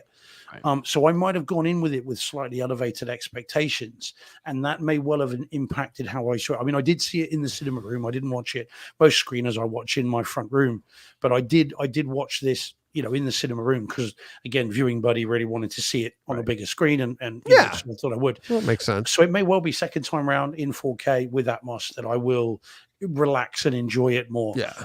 Interestingly, I think Hugh Grant is doing an impression of our ex-Prime Minister Boris Johnson throughout. But I think only sort of British people will get it, but I think he's very clearly doing that impression. And I will reiterate again, I really wish the trailers would not have spoiled him as the bad guy. Because the movie, well, I mean, it's in all the trailers. Right. But the it's movie fairly does not early start, on that you find out. It is, but it doesn't start out that way. And if you didn't know that going into it, it would have been a little bit more of a surprise moment when you find out in the movie. But I know I just spoiled it, but I mean, it's in every trailer. It's in every when people spoil things. So let me just spoil it for you. Yeah. Yeah. So when they spoil it. Is now a good time to say Patrick Stewart's in it? No, yeah, exactly. Let's not go there. Let's not go there. We know what happens when we do that. Exactly. And on that note, you ready to get to coming soon? We'll fly through these. Yeah. All right.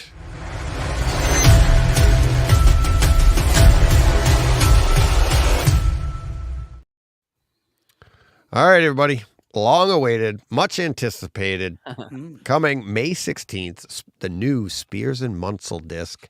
And if you've seen our buddy Todd over at AV Nirvana, he featured it. He already has his copy. And lo and behold, it comes with the blue lens for everybody. which I think is hysterical. I'll be honest with you. I'm like, I have the blue lens from my Video Essentials still, and I'm gonna say, in my opinion, I'm gonna go real controversial here and say that thing is so outdated. Displays nowadays are so good at color and everything compared to when I used to do, like, I had the blue lens from my Laserdisc. I had the blue lens from my DVD version. Displays back then, you actually made a difference as a dum-dum with a blue lens over your eyes, adjusting you actually made a difference. I think now that when you take that blue lens up, you're going to be like, I don't even know what to move. Displays are so good at rendering color now that you appropriately, that you need, even when I've had, Jim, my calibrator, in, the way he moves the little dots, how small he moves that triangle to dial in the projector on an out-of-the-box projector is so small that the blue lens to me is more like, okay, do you want to calibrate your TV from 1989? Here you go. I don't know. Am I wrong, guys? No, I don't think so. Yeah. So what is our official policy on this, DJ? Now, I know we have we are a broad church, but is the official policy, ideally, if you can, and I stress that, have it professionally calibrated, but if you can't, for whatever reason, be it they're not available or the expense, then use this. Is that kind of what we would say or not? Because I would. No, I mean, Steve, this isn't for you. I don't think you would even want to. You're past your days of tweaking. I used to do it years ago. But... Yeah. Well, I mean, I used to do all sorts of crap years ago, and now I'm like, but I want people to experience it. And it's like, I mean, I think the last Spears and Munsell, which I use, the complaint about that was it's too complicated. And people had issues. So I'm hoping maybe this one is a little bit better. Comes with a booklet and stuff. So for the tweaker out there, which I still consider myself one, I've pre-ordered it. I'm hoping to have mine soon. You've got to come up with a better term than tweaker. What? You missed this last time. John and I, have you not seen Breaking Bad? No, I haven't. I have not. A tweaker is someone who uses crystal meth. Yeah. Well, there you go. Okay. So I was I wrong? No. Well, I don't know. And you don't care what you do on your own time, DJ, is up to you. Exactly. I wouldn't even. No. I think we won't go on that tangent. But do that. Not the drugs, the show. As your lawyer, I'd advise against it. No. I meant the show. Oh, okay. All right. I meant the show. But no, I think if you want to if you want to fiddle, no, that's not going to work. If you want to adjust. If you want to adjust, tinker toys. There you go. If you want to tinker, definitely, this is the disc for you. I'm really looking forward to it for the test patterns and stuff like that. But I really do. I think if you want to tinker, definitely do this.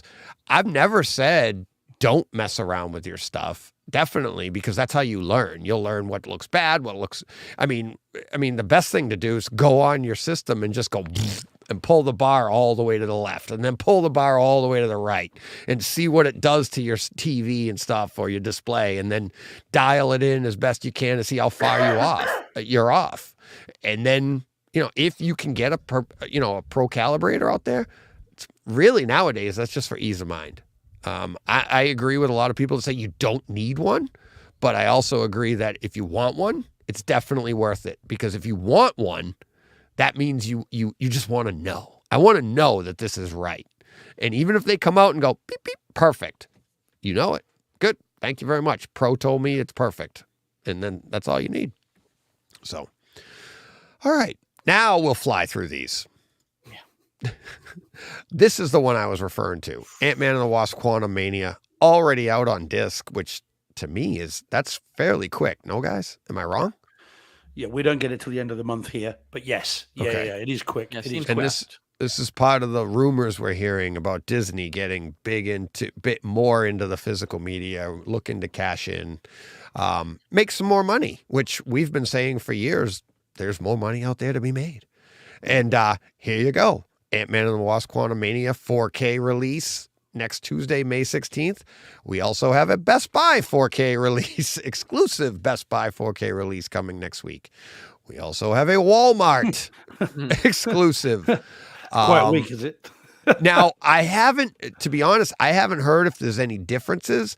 In the past, they did this with Transformers. They've done it with other things. There will be different features in each one to make nut jobs like myself Buy them all. buy them all. And I have. So I've already got it once on Kaleidoscape. How many more do I have? Well, come on, Deej. If we're in the top 3% of podcasts now, when is the Brightside exclusive version going to be dropping? That's what we really want to know. I know. Top 3% of all. I don't know. We're I think available, we have Disney. to make the Come top get us. one. Yeah, exactly. Well, which cover do you guys like? Just going off I of like that. the middle one. The middle one's that one. This one here? I really like that. Yeah, that's quite That cool. one, the Best Buy exclusive. Mm. I don't know. I Actually, kind of like just that the one. main. Yeah, Yeah, the to main me, I one's like just nice the too, main yeah. one. Yeah. Just a little bit Photoshoppy. It is. You know, but- so I Well, put a they all face are. just put on top of yeah, but just Yeah. the it kind of looks like faces just stuck on thing.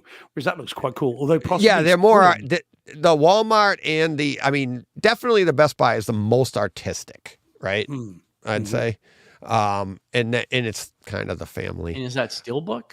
Yeah. it Yeah, is. those are That's a steelbooks. These are both. of those are This steelbooks, I right. don't know if you'd call this a steelbook though. I'm trying to look. It doesn't say that it is one. Yeah, this is Cinematic Universe Edition from Walmart, Marvel Studios Limited Edition, and it comes with an enamel pin too. So there you go Deej, on the can I, Walmart one. Yeah. Can I use this moment to announce? Actually, there is a special edition Cinema George version. You ready to see the artwork? Oh, Really geez. good. Look at that artwork. Just look at that. It's a Let me, special Cinema George version. Yeah, hold that up to your camera there. What is it? Look, see. I love the Oh, way you've used the there. negative Look at that space. special. Look at that. Look at that. Brilliant.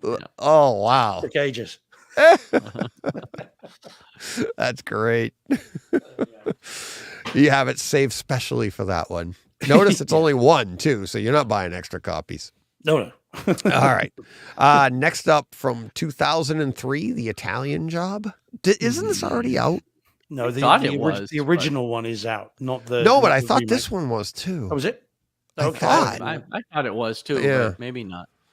And I'm not going to do any research. I know I already have it on Kaleidoscape, but in 4K. But I thought it was already out on disc too, because we also have a steelbook of this coming out as well. So The British DNA that I have says that really we should be sticking with the original, and I'm not sure this exists. I liked it. I thought it was. Good. I actually. No, I liked know, it, I know, too. It was fun. It's a fun But movie. you're remaking a stone cold, die in the wool British classic. Yeah. Yeah. It's not even up for debate in terms of that. It is British as Big Ben. Right. So to then go, to remake it just feels so wrong. Well, John knows me really well, and he knows. I mean, this actor in this movie, I'd watch read the phone book. So, I mean, any Mark Wahlberg, Jason I'm Statham? in. Yeah. No, Charlize Theron. Yeah. Oh my God. It's got Yeah, she was. Charlize. Yeah, she was great in this. She's great in everything. So, and we are getting that pretty soon, aren't we? The comic, the one Old that was Guard? on Netflix, Old Guard. Yeah, that Old should be Guard 2 coming is coming soon. yeah. fairly soon. Yeah, looking forward to that. Not on disc. That's coming on Netflix. We have The Longest Yard from 1974. Also coming next week. That should be interesting to hear about. Operation Fortune, which I think John, Steve, No, you're the Steve only one talked that's about, yeah. Steve Yeah, it's talked good. about it. We Yeah, haven't cool. seen it yet, so Yeah, I'll be importing that. It's all very Route One. It's all very, very formulaic, but it's fun. Yeah. It is fun. don't tell John Who the bad anything. guy is. Yeah, don't tell him. It's right there on the cover, but don't tell him. Don't tell me. And let's see what else we got. Oh, I'm looking forward to this. Yeah, have they done this yet for any of the Picard? No. Isn't out in 4K, right? No, none of, and Yeah. neither is any. We're of the talking about seasons of- Strange New Worlds, Star Trek Strange New Worlds, which just ended in the fall, right? Yeah, none of the seasons of Discovery are on 4K either. So this is the Ooh. first Paramount Star Trek release. Season 2 premieres, I think, middle of June, if I'm not mistaken. I really loved this first season of this show. I'm definitely going to pick this up. I'm hoping it drops on Kaleidoscape. I would grab it in a heartbeat.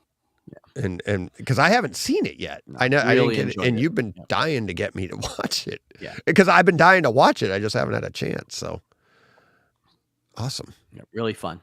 I was excited to see that for you. But I'm excited that it's coming in 4K. Exactly. Even more than the show itself, just the fact that it's coming in 4K, because hopefully that paves the way for more. Yep. I mean, I know Amazon has done a couple as well, but so many of these streaming series deserve 4K releases. So yeah, I hope we get more of them. And that's what.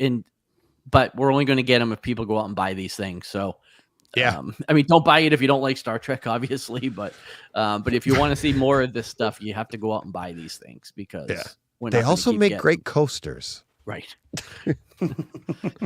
See? All right. Yeah, absolutely. That's why I'm hoping it shows up on Kaleidoscape so I can buy it there too. See? We also have Shooter dropping, and I thought this was already out on 4K as well. Yeah, it's been out here for ages, so I'm surprised if it's not already out there. It's a decent disc, though. It's a good disc. Yeah. So trying to see if it's not a steelbook. I'm wondering why it's being released again. If it's from 2007. I don't see anywhere on here where it's an anniversary release or anything. Nope. Nope. Yeah. So weird, really weird. So that will do it. Let me see. What do we got next? All right. Yeah. We got to really cook, because we got a couple we definitely have to get to. I thought we had another giveaway. And it's coming up. It's in the notes. It's actually in a listener comment. So we will be doing it when it comes up there. So let's get to that, right? Listener experiences.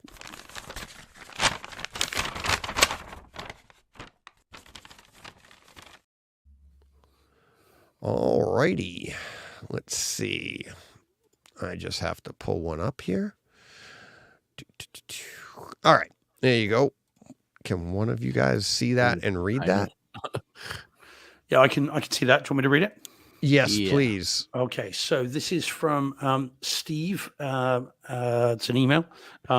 Steve @'s in the chat, Stephen @. And it says the following. It says, DJ, I didn't get onto the live stream this week, but saw a DM from Steve George, whoever that may be, and my worst nightmares came true. I don't think that's because I DM'd him.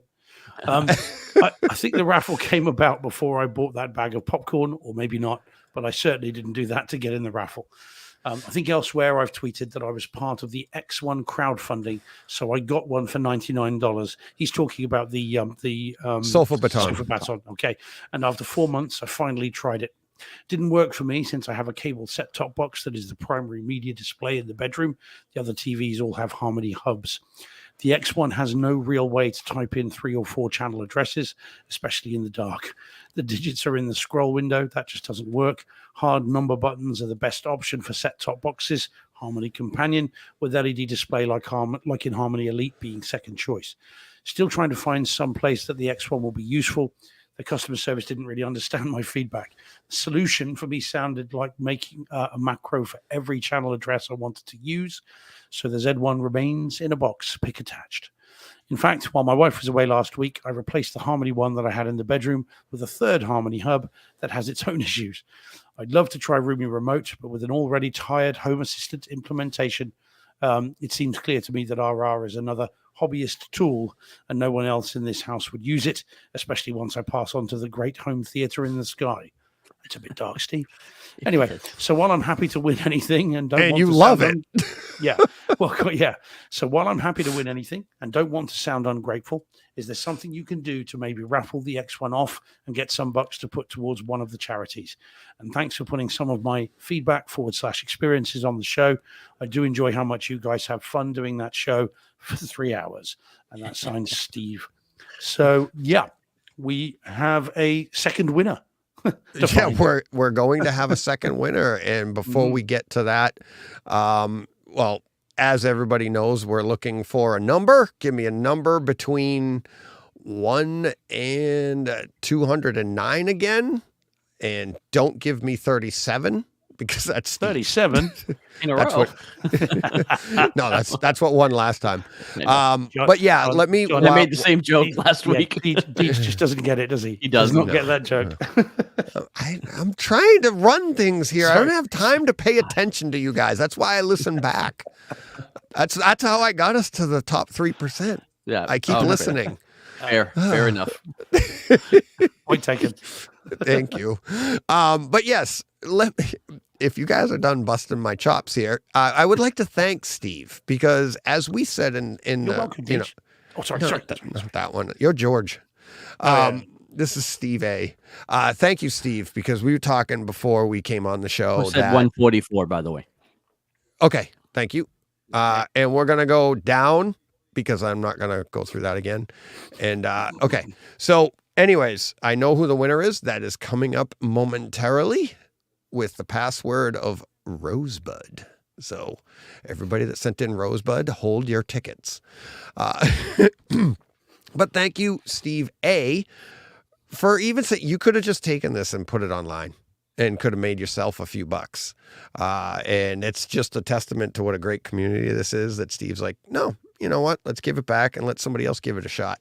It works for some people. It doesn't work for others. But it's part of the journey. It's part of the fun. So thanks, Steve, for doing that. Because now we'll get to hear from John Mensor. He's the winner. So we'll get to find out from John what he thinks of the Sofa Baton. And so he's the lucky winner for this. Thank you to everybody for playing along. And again, thanks, Steve, for resubmitting because he didn't have to do that. I mean, there is a value here, and it's thanks to Nelson as well for donating it in the first place. So, John Mensor, get me your information, your address, and I will get that off to Nelson, and we'll get it shipped out to you ASAP. All right. So that is that. Anybody else? Would you like to comment on that? Anything else you want to bust me on here? Yes, I'm going to come Deej. back at you. When we Okay. say 37, what are we talking about? What film is that from? I have no idea. D- Didn't you shake say your it head, last John. week? Shake our I head did in say it last unison. week. So What? shake- So what? I know, and I forget. What was it? I'm forgetting everything. Helen Carrie John. Fisher. Carrie Fisher. It's from Clerks, It is from Clerks. sir. Oh, okay. Sorry. Yeah, It's no, I wouldn't. 37 and then in a row, yeah. Okay. We My explain the girlfriend joke, blanked Deej. 37 blanks. Blanks. No. Yeah. Yeah, don't blank any blanks as you cross the parking lot. It's classic, DJ. Come on. Yeah, I well, know, but that's not where my mind goes. All right. It's the only place my mind goes. I know. All right. 17 minutes, boys. All right. So logos and openings commented on our video, Jurassic World Dominion 4K. I find it wild that Kaleidoscape's 4K version of the movie has Dolby Atmos, but their 1080p version of the actual physical discs have DTSX. That must have been incredibly expensive for Universal. So I actually replied back to him right away, or her, logos and openings, whatever that is. Thank you for the comment. But no, because look, if you look now here, I just grabbed 2 off of IMDb for Top Gun Maverick and Jurassic Park from 93. So I wanted to get the 2, like the time span, you know? So look at the sound mixes that are produced for these movies. They're all produced. They're already they're not doing this extra. And especially going back to Jurassic Park, this is kind of why THX was made, because they didn't down mix it for the home release back then. Now they do, but DTS or DTSX for Maverick, you have Atmos, you have Oro 11.1, IMAX 6-track, 12-track digital sound, Sonic's DDP. Steve, do you have that in your system? can't say I've heard of that. Isn't that a hedgehog? Oh no, that's a Yeah, different comic. exactly. Sorry, I was very confused. Yeah. But then look at Jurassic Park. They have DTS, and then at the bottom they have DTS, DTSX. They have it twice set up there because that's probably for the home mix. Datasat 3D re-release, SDDS, which is the Sony version. Yeah. Yep, 3D re-release, and Dolby Digital for Europe. And this, I believe, if I'm not mistaken, was the first DTS movie. This back then, or at least at home. But I'm pretty sure this is the introduction of DTS to the world, and it sent which I love and we should all love in home theater because it put Dolby on their heels, and now we have a great battle going, which is better. But yes, I don't think it's any more expensive or whatever, and I think they do that just for the conversation piece, to be honest with you. And as we talked about, there really wasn't that much of a difference. So, let's see. Tommy Guns commented on our video from Deep Impact 4K on Kaleidoscape and Disc. Tommy says there is a mathematical template for everything in real world usage. There are facts of opinions. If your room is tuned to you, then you're all set. So commenting on us, and you should see, if you haven't, go to the YouTube HT Tours and look at Tommy Gunn's theater. It's like over the top crazy.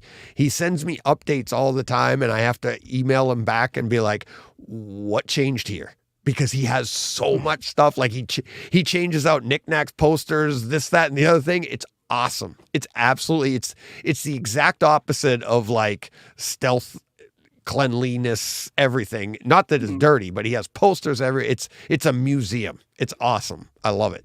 But yeah, your theater, and I think we were talking about in this episode that your theater it's yours, right? And don't worry about what other people think. Don't try to, you can look at other people's theaters and get ideas. There's nothing wrong with that. What were we taught, John? It's like a good artist borrows, a great artist steals. Right. There you go. So take it for what you want and don't look back. As a lawyer, I should point out that by that you mean artistically. Don't literally steal.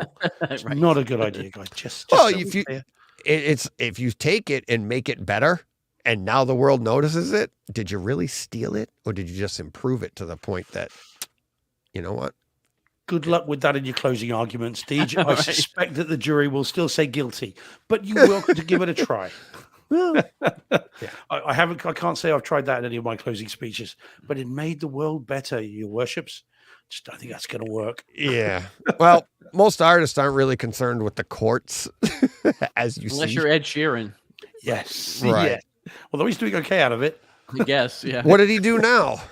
Oh, No, he was up sued for plagiarism again. plagiarizing. Yeah. Oh, jeez. Yeah. But he's won another one.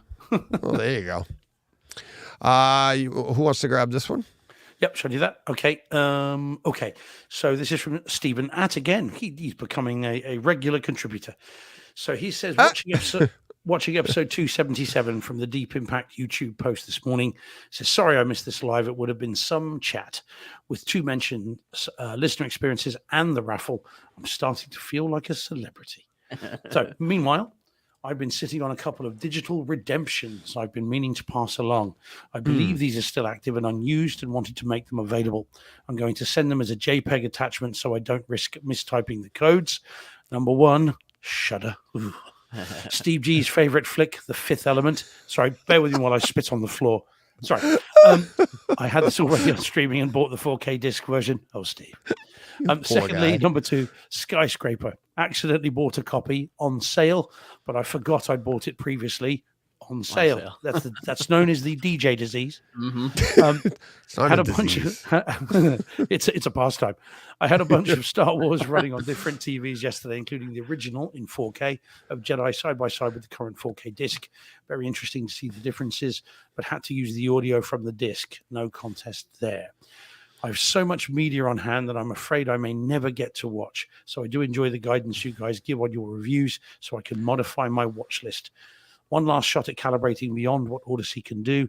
I've run REW and dialed in my two subwoofers.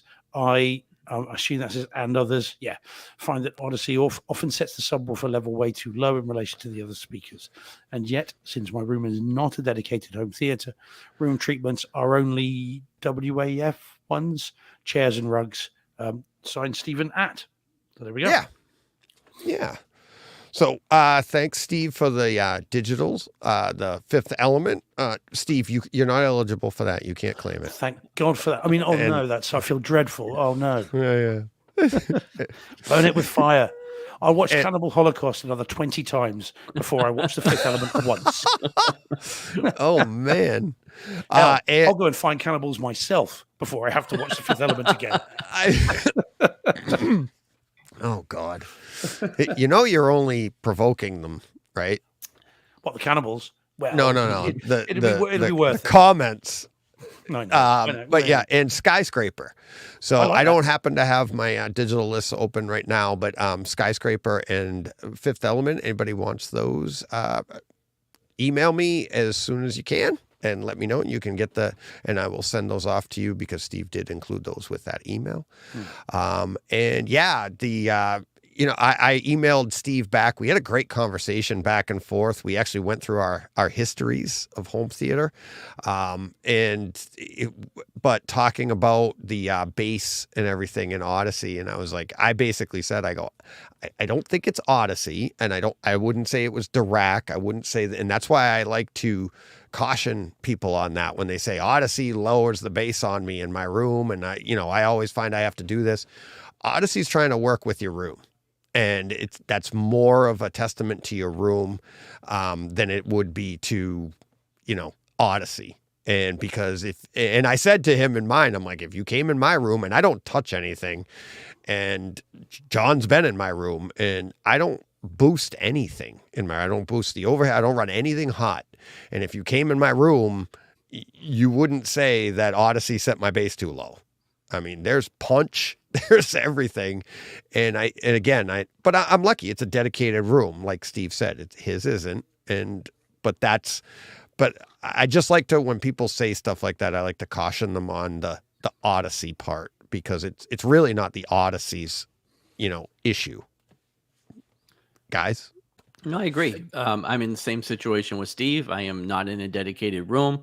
I'm not sure what WAF stands for, but my only room treatments are my curtains, my rug, my my sofa.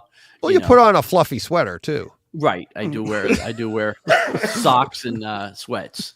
I have a hardwood floor and a wide open floor plan. So, I'm in a very similar situation, and I think Odyssey struggles with the bass in a setup like that.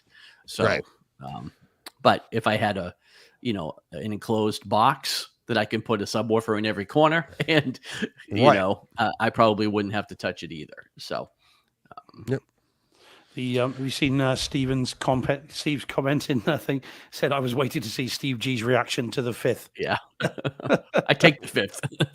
Yeah, we'll plead the fifth. Yeah. On what? See, that says Lowell was really waiting to see Steve G's reaction to fifth. Yeah. It's about as clean as I can keep it on a family show. Right. Oh, all right. Ready to get to the next one? Yeah. John, can you grab that? Terry Noonan commented on Deep Impact YouTube. Hi, guys. Can I take this opportunity to retrospectively thank Steve for his mention of Nicam stereo? It stood for near instantaneous compounded audio multiplex. Compounded audio multiplex. Yeah. To this day, despite my 7.2 surround setup, I still fondly remember when a TV station would suddenly flag the Nicam signal and the room would fill with sound that seemed to be coming from invisible speakers. Happy days. If you have time, Deej, may I ask you a question? You should have read this one. From listening to the pod, I have come to believe that you guys think that 7 floor standers are not necessary. Are bookshelf speakers enough on the side and rear? Am I wasting the goodwill of she who must be obeyed by having 7 big guys, although they are quite cheap? No, I don't think 7 large around you, 7 floor standards are necessary. It is a goal. of mine. I would love to have that someday. I'll probably never have it. But that goes back to the early days. That's how it was set up back in the late 80s, early 90s, and that's what you expected. It's impressive to see, but it really isn't necessary. And I'll give you the best example why. They really are probably, if you have to get the best bass response in your room, to get the best sound in your room, you're going to run them all at small anyways. Even if you have floor standers at the front, just at the front of your room, you're going to be running those small because you want any bass to be going to your sub or subwoofers, right? So even if you have a single sub in your room, you're going to be positioning that to get the best bass response in your room. And if you start spreading it out willy-nilly to where those speakers need to be placed, okay, then you're going to dilute what you can get from just a subwoofer or a subwoofer system. And that's why you run small. So it has nothing to do with the size of the speaker. It has more to do with what you're making the speaker do. And I myself, I think everybody on this podcast, we can all agree and have experienced that when you do go to that day that we first did it, you're like, oh my God, the clarity, because now your speakers, regardless of their size, aren't being asked to do as much. So they're more able to be effective. And then on top of that, you're cleaning up the sound because you're getting the bass appropriately from where you need to get that correct bass response in your room. There's no speaker more dependent on your room than the subwoofer. And by moving the bass to those larger speakers, you're just making a mess. You're making a mess of that bass sound, and it makes it more difficult to clean that up for your room correction and stuff. So I wouldn't say you're wasting your goodwill. If she's really cool about it, then go with it. But I would highly recommend they be set to small. And if they're already quite cheap, it'd probably be, wouldn't it be more money to go and spend more money on smaller speakers? I don't know. But if she's willing to do that, you're not going to lose anything by doing that. So does that make sense, guys? Well, and you're going to cross them over above, anyways, and you're going to take the bass away. Right. Yeah, and that's the idea. You go to small, cross them over at anything over 80 hertz. Mine are crossed. My front stage is crossed at 100, and everything else in my room's are crossed at 120. And everything in the room's capable of 80, but I did them at 100, and I love the response I have in my room. Absolutely love it. So, and this should be the last comment. All right, and then guys, look at that. It's going to leave us with 2. Oh, this is a good one. Yeah, and we'll get to it. We got 2 minutes. Kaleidoscape's going to love me for this one. 2 minutes. This is G. Job, man. I know. Thank you. G. Cornell. He wrote, the name isn't there, but I know we had a great conversation and I wanted to get this out. Don't report me to Kaleidoscape. Rethinking doing K this year, Kaleidoscape, with so much I want to watch that is exclusive and not on 4K, such as Terminalist, Foundation for All Mankind, The Diplomat, The Night Agent, A French Village, Bosch, and The Mandalorian. So off of this, I was like, well, what are you thinking? He was thinking of buying something in the fall, and he still may, but he was actually thinking of speeding it up, but then thought of this, and I was like, after our conversation, he's like, I'm rethinking buying a Kaleidoscape. And I was like, look, and I wrote this and I'll say it to the listeners.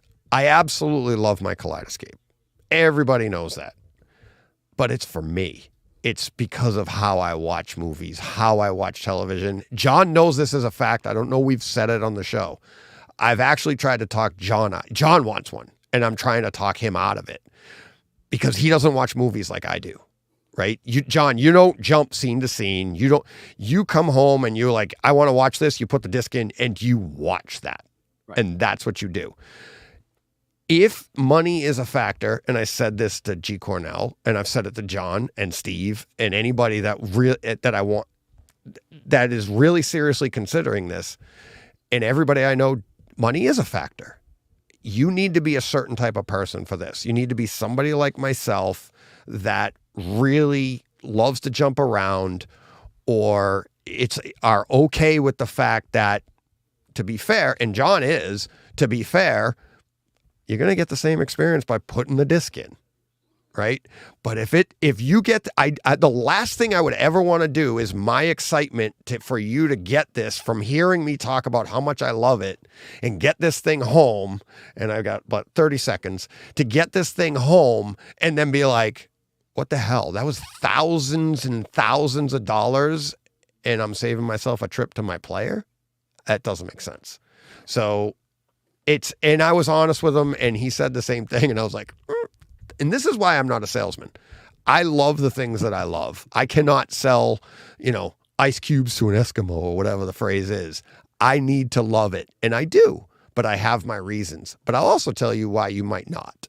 So I think that's fair, right? Am I wrong? No, you're right. No, that's fair for sure. Yeah, I've said, and John and I have had the conversation ever since I got mine. Yeah. I'm like, and I don't know. I'm leaning really against it these days, right? For that reason. Well, money is. I mean, money aside, right? I don't think I'll utilize it enough to make it worth the money that I would spend on it. Now, if money isn't an issue, there's a crap load of features over and above what we could handle. Right? It does a ton of stuff that I'm hoping to be able to take advantage of in the future. But it's for guys like me, where it's like, I got to save up everything just to get into the thing. But it is by far, I have never made a purchase this large and been this happy. My next projector will probably cost me more than this, or right around that, right? There's no way the upgrade from my projector to this projector will mean as much to me as the Kaleidoscape has because of the way I watch movies. So yeah. So sorry to everybody at Kaleidoscape. That's like, not that they listen, but cut it out of the audio stream for Friday. Right. Exactly. Yeah. But cancel order. You're gonna come and repossess Steve, yours. you watch a ton of movies. I do think you would like one, but you don't jump like I do, but you do watch a ton of movies. What I don't do. And it's the ease of purchase is fun too, and I think you would like that, and it would clean up your... Well, especially where you have to import so many movies. For me, it would make that easy. Yeah, for me, I think the main advantage for a Kaleidoscape would be how early you get the movies, because I've got no patience. So I also said that to G. Cornell as well. He wanted it for that reason, and I've said this on the podcast before. That gets old fast, right? So you get it early, but you're still getting it. If we weren't exposed to this podcast and you're just sitting home, you're just getting them when you're getting them, right? So what's the difference? And it's like, I got it ahead of the rest of the world. Kind of sucks when you get Maverick that early and I can't really talk about it with people. I can tell you, hey, this is great, but okay. It's still nice to get it, but it all levels out because now you're still, you know what I mean? It eventually levels out. I'm happy to change the disc. It's there. For me, it's how early you get them. That would be the thing for me. Yeah. Because I don't really jump around. I don't do that. Right. So that would be the selling point for me. But you and I have talked about why it wouldn't work anyway because of the way my cinema room sets up. It just would not work. At least as far as I know. But who knows what the future may bring. Who knows? Who knows? Save those pennies. All right. There we go. We went a little bit over 3 minutes, boys. I tried, not guys. Bad. I tried, Steve. Not bad. I know we got to get one of those hooks. Yeah, but for one of us. But it's a work in progress, and we did get a lot done today. We gave away a bunch of stuff. Thank you to SVS for that, for the Prime wireless speakers, and oh man, guys, we did it. We're done. And we will get again next week, 5:00. Next Tuesday, I don't know. It's up in the air. Lots going on, but there will be a Takeover Tuesday next week. And we will be back on the bus bench on Tuesday at 5 p.m. Eastern time to 7 p.m. Eastern time. Lock it in because we are. And what do we got to do? Go push play. What he said. And we're out of here.